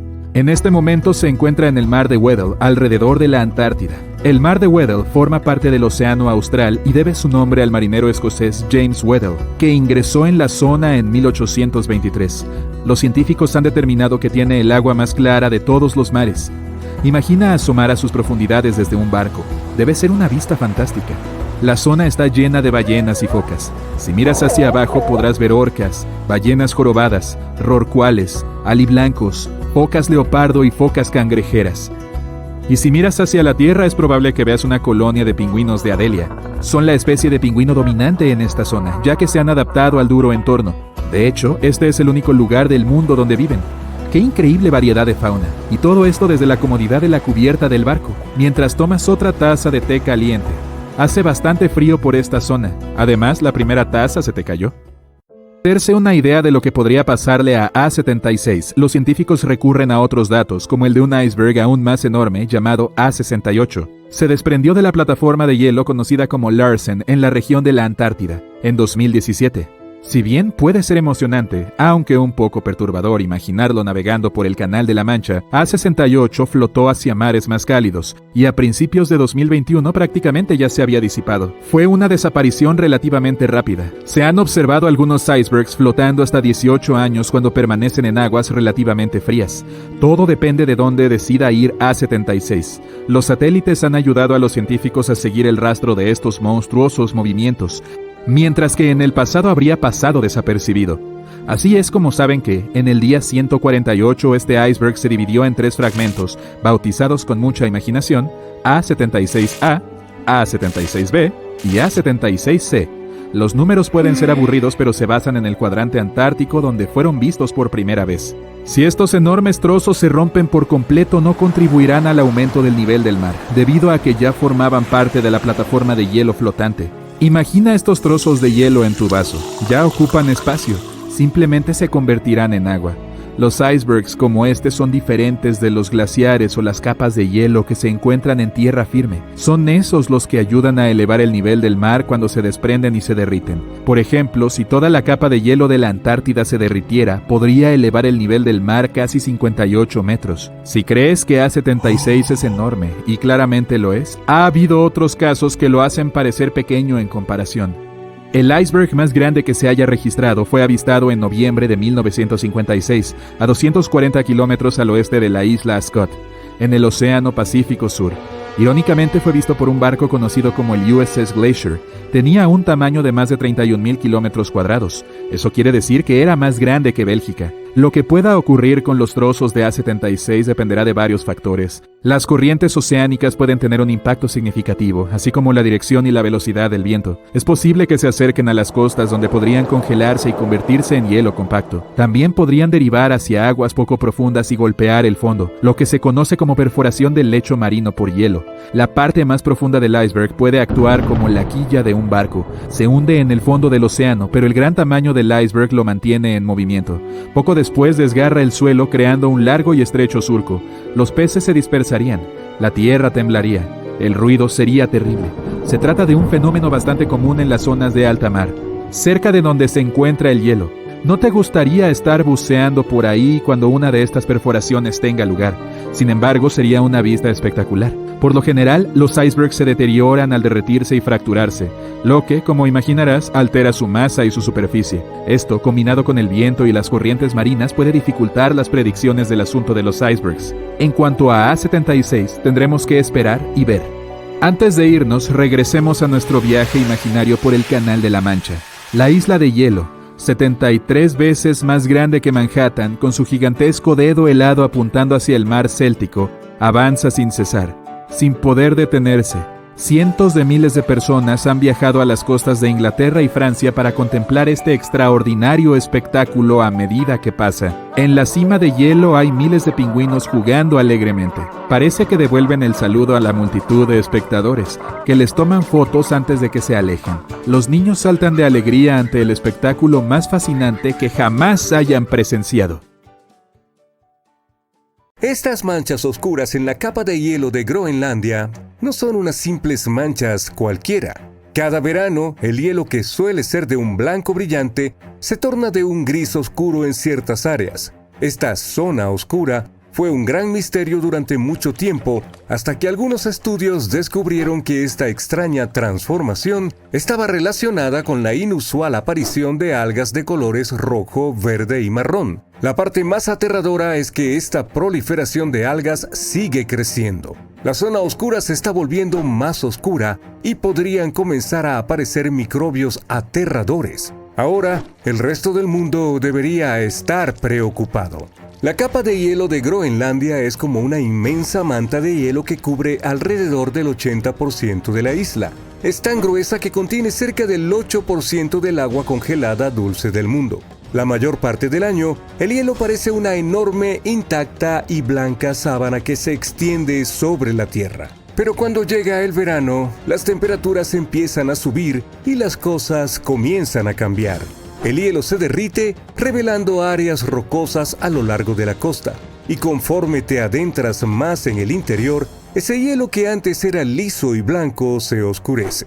Esta es la zona oscura y abarca un área de alrededor de 400 kilómetros de longitud y 100 kilómetros en su punto más ancho. Este extraño fenómeno ocurre básicamente por dos grandes razones. Primero es el carbono negro. Igual que el polvo que se acumula en tu estantería, el hielo en Groenlandia tiene el mismo problema. El viento transporta una mezcla de polvo y hollín a esta zona helada, pero a diferencia de tu estantería, no puedes simplemente limpiarlo con un paño. En el caso de Groenlandia, esta mancha sucia se deposita sobre el hielo y permanece allí durante miles de años. Entonces, la zona oscura está básicamente cubierta por una fina capa de polvo que se ha acumulado con el tiempo. En el 2014, investigadores analizaron esta suciedad y encontraron que las áreas de hielo más oscuras estaban llenas de carbono negro. Este no apareció de la nada. Bueno, en realidad, en cierto modo, sí lo hizo.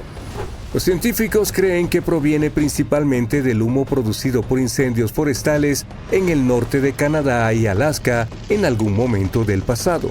Como podrías imaginar, el carbono negro es de color negro, por lo que hace que el hielo se vea más oscuro. Ahora, la segunda gran razón del cambio de transformación del verano del casquete de hielo de Groenlandia tiene que ver con esas algas que mencionamos antes. Principalmente estamos hablando de dos tipos, la Ancylonema alaskana y la Ancylonema nordenskjoldi. Ambas aman las regiones de agua fría. Durante el invierno permanecen en un estado de latencia profundo dentro del hielo, pero cuando llega la primavera comienzan a migrar lentamente hacia la superficie. En el verano están listas para florecer y absorber casi 24 horas de luz cada día para realizar la fotosíntesis y crecer. Normalmente estas algas son verdes, pero al exponerse a la luz solar se vuelven marrones como un modo natural de protegerse de los rayos ultravioleta dañinos. Y este cambio de color también es lo que hace que el hielo en Groenlandia se vea más oscuro. Hasta ahora, este ha sido un comportamiento normal. Lo que es realmente alarmante es que estas floraciones de algas están aumentando cada año. Esto sucede porque prosperan con el fósforo, un nutriente que abunda allí y proviene de un mineral llamado hidroxiapatita. Este mineral se encuentra en un tipo de roca que se descompone en diminutas partículas de polvo, que luego son arrastradas sobre el hielo por el viento. Al calentarse el clima, las rocas se secan más y los vientos fuertes arrastran más polvo. Más polvo significa más fósforo, lo que lleva a un mayor crecimiento de algas. ¿Ves? Es un ciclo y cada año empeora más. Estudiar esto es crucial para entender por qué la zona oscura sigue creciendo. Desde el 2000 hasta el 2012, su tamaño aumentó en un 12%. Pero quizá te estés preguntando, ¿por qué deberíamos preocuparnos? Después de todo, solo es cielo que se está oscureciendo, ¿verdad? Pues no exactamente. Piensa cómo no puedes soportar llevar ropa negra en un día caluroso y soleado. Absorbe el calor y te hace sentir aún más caliente. Eso es porque las superficies más oscuras absorben más luz solar. Lo mismo le ocurre al hielo. Juntos, el polvo, el carbono negro y las floraciones de algas son responsables de aproximadamente el 70% de la variabilidad en el albedo de la capa de hielo de Groenlandia. Albedo es simplemente una palabra sofisticada para describir cuán reflectante es una superficie. Si tomas dos superficies, una blanca y brillante y la otra oscura y rugosa, la blanca reflejará mucha luz y calor, lo que le dará un albedo alto.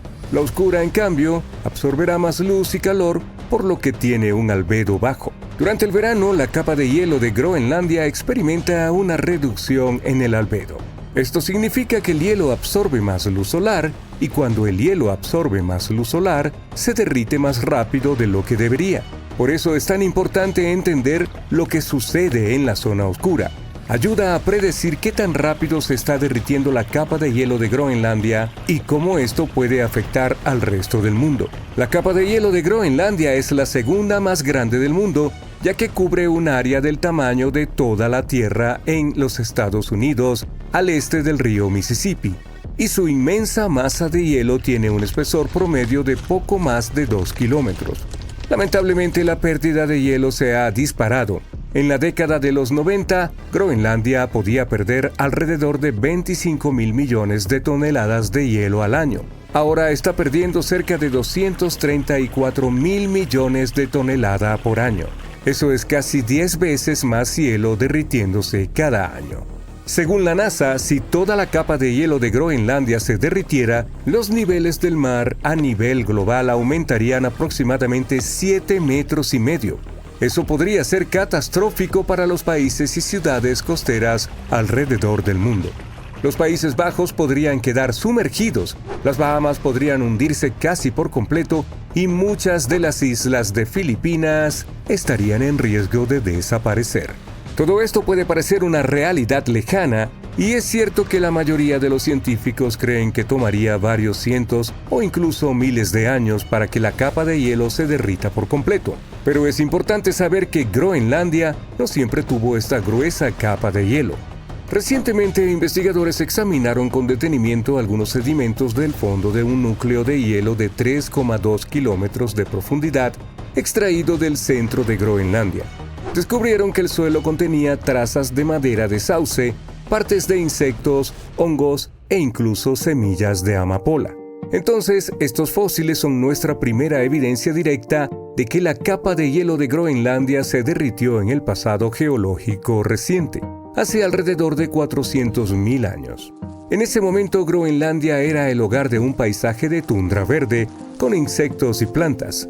Este descubrimiento es tanto fascinante como aterrador porque demuestra que la capa de hielo colapsó antes y podría ser más frágil de lo que los científicos pensaban originalmente. También hay otra preocupación. Una investigación reciente recogió agua de deshielo de diferentes puntos de la capa de hielo de Groenlandia y encontró que las muestras de agua estaban llenas de cientos y miles de microbios. La preocupación es que podrían liberarse en el océano en el futuro, y algunos estudios ya sugieren que las áreas cercanas a donde fluye mucha agua de deshielo glacial tienen un mayor riesgo de que los virus salten a nuevos huéspedes, como de animales a humanos. A pesar de que los expertos creen que la posibilidad de que un virus del fin del mundo provenga de los glaciares es muy pequeña, aún no es nula. La verdad es que no sabemos mucho sobre las miles de especies microbianas que viven en la superficie del hielo, y simplemente no hay suficientes datos para comprender por completo cuán peligrosos podrían ser estos organismos. Todo esto puede sonar alarmante, pero no deberíamos entrar en pánico todavía. Aún hay mucho que no entendemos sobre lo que está oscureciendo la capa de hielo de Groenlandia. Todavía necesitamos mediciones más detalladas de la abundancia relativa de polvo, algas y carbono negro, así como un mejor entendimiento de cómo estos microbios potencialmente peligrosos podrían afectar nuestras vidas. Cuanto más aprendamos, mejor podremos predecir lo que va a suceder y cómo podemos prepararnos para ello. Nuestro planeta tiene 5 océanos: el Pacífico, el Atlántico, el Índico, el Antártico y el Ártico. Sin contar a Billy Ocean. Pero parece que también hay un sexto, solo que no se puede ver. Científicos han encontrado evidencia de grandes cantidades de agua ocultas en la zona de transición. Esa es la capa límite que separa el manto superior del manto inferior de nuestro planeta. Esa frontera se extiende cientos de kilómetros hacia abajo por debajo de la superficie.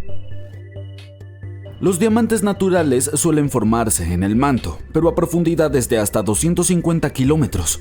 Algunos son muy raros, pues pueden provenir de profundidades mayores. Ese fue el caso de este fascinante diamante que se formó a 660 kilómetros bajo la superficie. La gema era lo suficientemente grande como para que los científicos pudieran estudiarla y determinar de qué estaba compuesta. Se sorprendieron cuando la composición de este diamante tan raro demostró que se formó en condiciones bastante acuosas. Debido a eso, tal gema no tendría mucho valor en las joyerías, pero era invaluable en el laboratorio.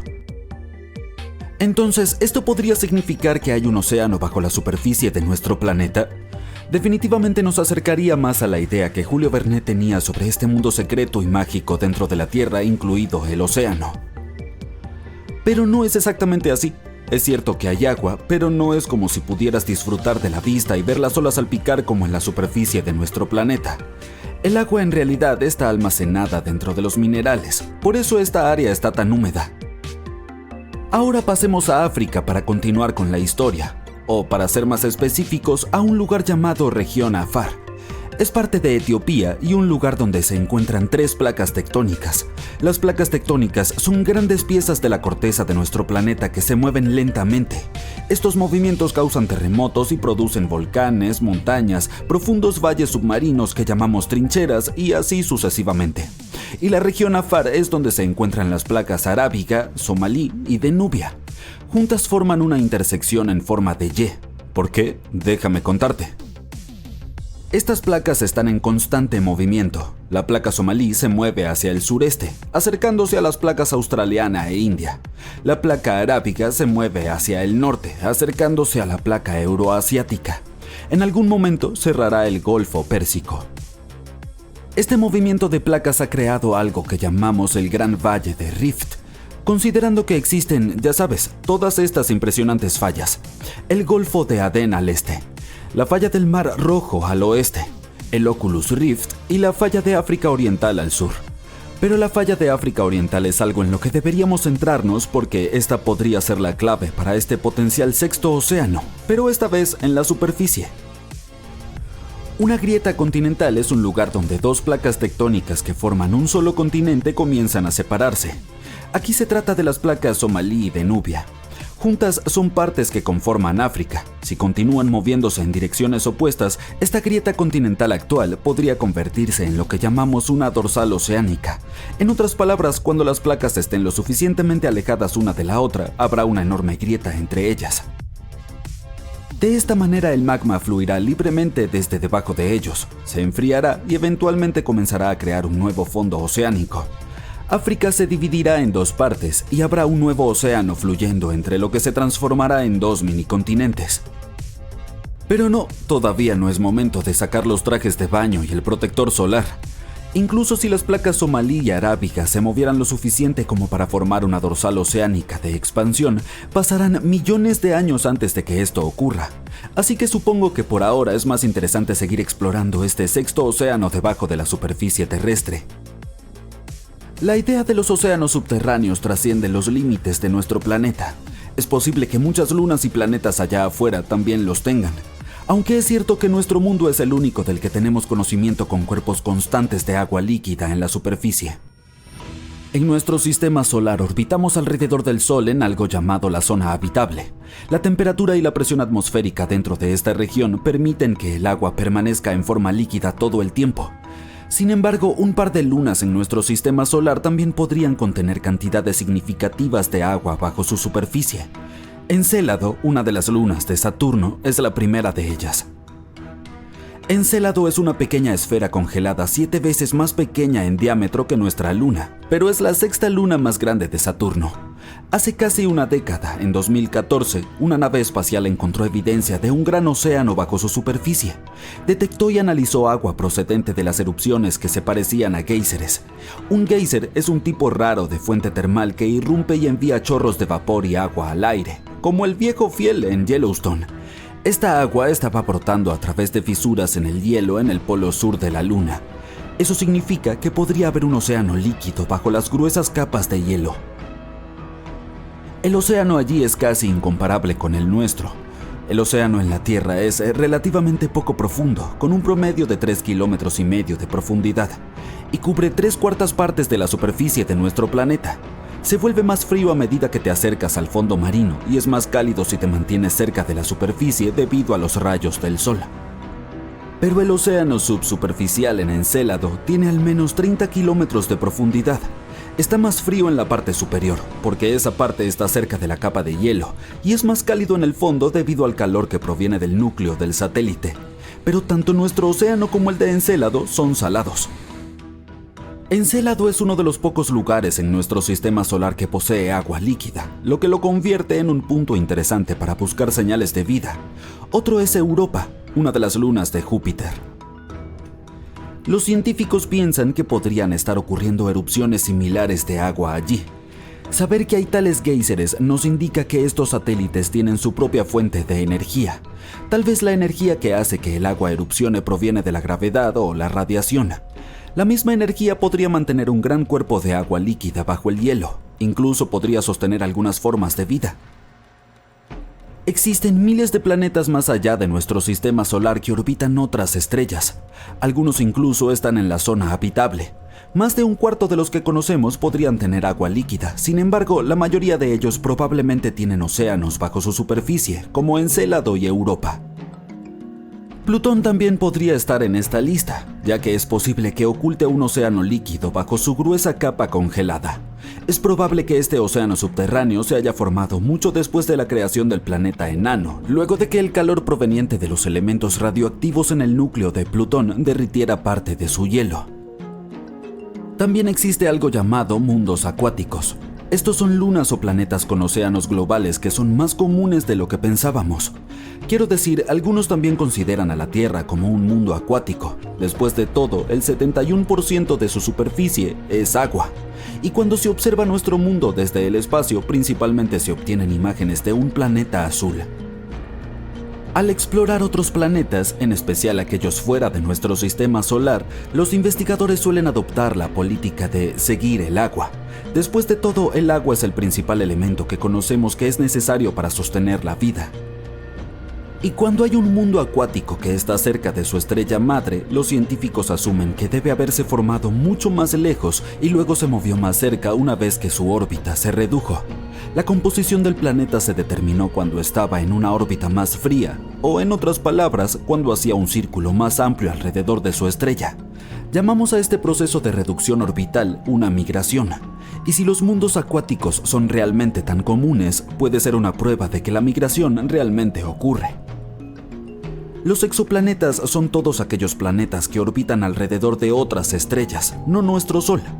Algunos podrían tener océanos mucho más profundos que cualquiera de los de nuestro sistema solar, llegando a cientos o incluso miles de kilómetros de profundidad. Nuestra fosa de las Marianas ya es aterradora y ni siquiera tiene 11 kilómetros de profundidad. Y esos océanos de los exoplanetas son, ¡wow!, casi sin fondo. Los científicos afirman que Islandia era una región entre Groenlandia y Escandinavia que tenía más de 600.000 kilómetros cuadrados, pero ahora está bajo el agua. La Tierra fue una vez una pizza con todos los continentes conectados entre sí hace millones de años, y era conocida como Pangea. La región del Atlántico Norte que conocemos hoy fue tierra seca desde hace unos 335 millones a 175 millones de años. Durante muchos años, los científicos y geólogos asumieron que el Océano Atlántico Norte nació cuando Pangea comenzó a dividirse hace aproximadamente 200 millones de años. Con volcanes en la región donde se encuentra Islandia, el país llegó a existir hace solo 60 millones de años cuando se rompió y se alejó de toda la otra tierra. Y dado que la Tierra era como una gran pizza, se dividió como una. Muchas masas de tierra se dividieron en muchos pedazos grandes y pequeños, creando los continentes que conocemos hoy. Pero esta nueva teoría sugiere que el resultado de la división de Pangea dejó fuera algunas masas de tierra que se extendían por alrededor de 320 kilómetros, y hace apenas unos 10 millones de años, ese pedazo de tierra se sumergió en las aguas en el lado este y oeste, dejando la punta de la masa de tierra que ahora es Islandia. Cuando las placas tectónicas se mueven, chocan entre sí, lo que dio forma a nuestro paisaje actual. Todo gracias al manto. Esta nueva teoría radical va en contra de todo lo escrito en los libros de historia y lo que los científicos han estado estudiando. Comenzaron a sacudir la cabeza, lo que generó mucho escepticismo y críticas. Pero al analizar el fondo del océano debajo de Islandia y la corteza terrestre, podemos asumir que esta idea no es descabellada. La corteza debajo de Islandia resulta ser mucho más gruesa que la típica. La corteza oceánica está formada por rocas fundidas únicas en comparación con las cortezas terrestres, donde caminamos y vivimos, y es mucho más densa. La capa más delgada de la Tierra es la corteza, donde tiene lugar la vida. Es esencial para el agua, el cultivo de alimentos, la recolección de recursos naturales y minerales y la inhalación de oxígeno. La corteza se hunde hasta el fondo, pero justo encima del manto de la Tierra. También se actualiza a sí misma, ya que se recicla constantemente en el manto y vuelve a subir. Esta es la razón por la que las rocas en la corteza oceánica tienen cerca de 40 kilómetros de espesor, en comparación con solo 8 kilómetros en cualquier otro lugar. Esto también es razonable, dado que se encuentra en un punto de acceso a los volcanes. Los estudios magnéticos del fondo del océano muestran capas de corteza fundida en patrones de rayas. También, dado el hecho de que el campo magnético de la Tierra cambió su polaridad durante millones de años, esto jugó un papel en la configuración de los cimientos de nuestro paisaje. Pero todavía no hay ninguna evidencia concreta para probar esta nueva teoría. Uno de los primeros pasos es comenzar a cavar el fondo del océano cerca de Islandia. El zircón es un mineral muy resistente que puede durar miles de millones de años a pesar de la erosión en la corteza terrestre. Al tomar muestras y estudiarlas, los investigadores pueden estimar la edad geológica de los continentes. Esto asegurará que la corteza sea oceánica, que es más gruesa, o continental, que es la corteza regular sobre la que caminamos. Este no es un proyecto para hacer de la noche a la mañana y tendría un costo considerable. Otra forma es realizar estudios sísmicos que puedan medir los ecos hechos en barcos de investigación. Perforar agujeros a kilómetros de profundidad en la corteza también puede ayudar con la investigación, pero esto costaría más que estudiar los minerales de zircón. Algunas plantas fosilizadas exclusivas de Escandinavia y Groenlandia podrían demostrar que Islandia estuvo alguna vez en la superficie y posiblemente tenía árboles. no era una tierra fría como lo es hoy, por lo que puede haber tenido bosques. Pero los científicos aún no han encontrado evidencia fósil de animales comunes en ambas masas de tierra que sugieran algo así. Pero tal vez el tiempo lo diga. La teoría más profunda sugiere que hubo una gran Islandia. Con Islandia, Irlanda, Gran Bretaña, Escandinavia y Groenlandia en un solo microcontinente. Podría ser un destino para los entusiastas del invierno y excelente para esquiar. Podría ser posible conectar Canadá con la Gran Islandia en tren sobre el océano, lo que abriría aún más la economía. Islandia tiene cerca de 103.000 kilómetros cuadrados, que ya es bastante grande. Y si la Gran Islandia estuviera presente hoy, Europa sería un continente completamente diferente. Circulan muchas teorías sobre otros posibles microcontinentes ocultos en todo el mundo. Los científicos no están seguros de la posibilidad de la existencia de Islandia, pero si todos los estudios realizados se hicieran correctamente, entonces la teoría podría cambiar todo lo que sabemos sobre Islandia y el Océano Atlántico Norte. Y esto podría allanar el camino para otros microcontinentes hundidos en todo el planeta. Otra teoría es que Nueva Zelanda era la punta de un subcontinente perdido incluso más grande que Islandia, llamado Sealandia. Los estudios muestran que se separó del supercontinente Gondwana hace entre 79 y 83 millones de años. Los científicos afirman que es el continente más delgado y más joven descubierto bajo el agua. Kraton es un núcleo de roca que actúa como la base principal de la mayoría de los continentes. Tiene al menos 1.000 millones de años, pero la corteza continental que forma Sealandia es solo la mitad, lo que la hace bastante joven. Eso significa que falta algo de Kraton, a pesar de que contiene algunos restos de rocas más antiguas y partes del manto. Se estima que tienen hasta 2.700 millones de años. Los científicos hicieron algunos estudios sobre los cristales de zircón de Nueva Zelanda y descubrieron que tienen hasta 1.300 millones de años. El resto de los continentes tiene más de 3.000 millones de años. Los investigadores estudiaron la composición de las rocas en el fondo del océano alrededor de Nueva Zelanda. Están compuestos de sílice y granito que se encuentran en las cortezas continentales. Los fondos oceánicos tienen principalmente rocas ricas en magnesio y hierro. Y también son más gruesas y más altas que las costras oceánicas normales que las rodean. Llevaron a cabo algunos estudios y recopilaron datos magnéticos y topográficos para ver el vínculo entre los mares de Tasmania y Coral en la región de Cape True. Esta es la franja estrecha entre Sealandia y Australia. Los datos satelitales rastrearon pequeñas fallas en la gravedad de la Tierra para trazar un mapa de la corteza del fondo del océano que rodea el área. Vieron la masa que compone Sealandia bastante visible y casi del tamaño de Australia. Aunque las señales están ahí, esto no prueba nada. Es posible que haya un montón de microcontinentes que se separaron cuando Australia se liberó de Gondwana. En aquel entonces el supercontinente estaba formado por América del Sur, la Antártida, Australia, Zelandia, Arabia y el subcontinente indio. Las cortezas continentales no son las mismas que la corteza oceánica que las rodea. Y Nueva Zelanda no es el país más grande que existe, pero si las teorías son correctas, Zelandia tendría 6 veces su tamaño original. Mauricio es una isla joven que solo tiene unos pocos millones de años, a solo 1.900 kilómetros de la costa de África. Se cree que la pequeña isla cobró vida hace unos 9 millones de años. Los volcanes submarinos de la región arrojaron tanta lava que formó la masa de tierra que vemos hoy. Pero los científicos encontraron rocas de zircón que tienen más de 3.000 millones de años. También puede ser parte de un continente sumergido bajo el agua llamado Mauritia, que es solo una cuarta parte del tamaño de Madagascar. Los zircones encontrados estaban incrustados en rocas sólidas y no solo en la arena, lo que puede descartar que acabaran de llegar a la costa desde otro continente. Algunos científicos aún no están convencidos. Sugieren que descubrir rocas que se destaquen de las otras típicas traídas por una erupción podría sesgar a la comunidad científica hacia esa teoría. Pero al igual que Islandia podría ser parte de la Gran Islandia, Mauritia una vez se llamó Rodinia, que consistía en India y Madagascar.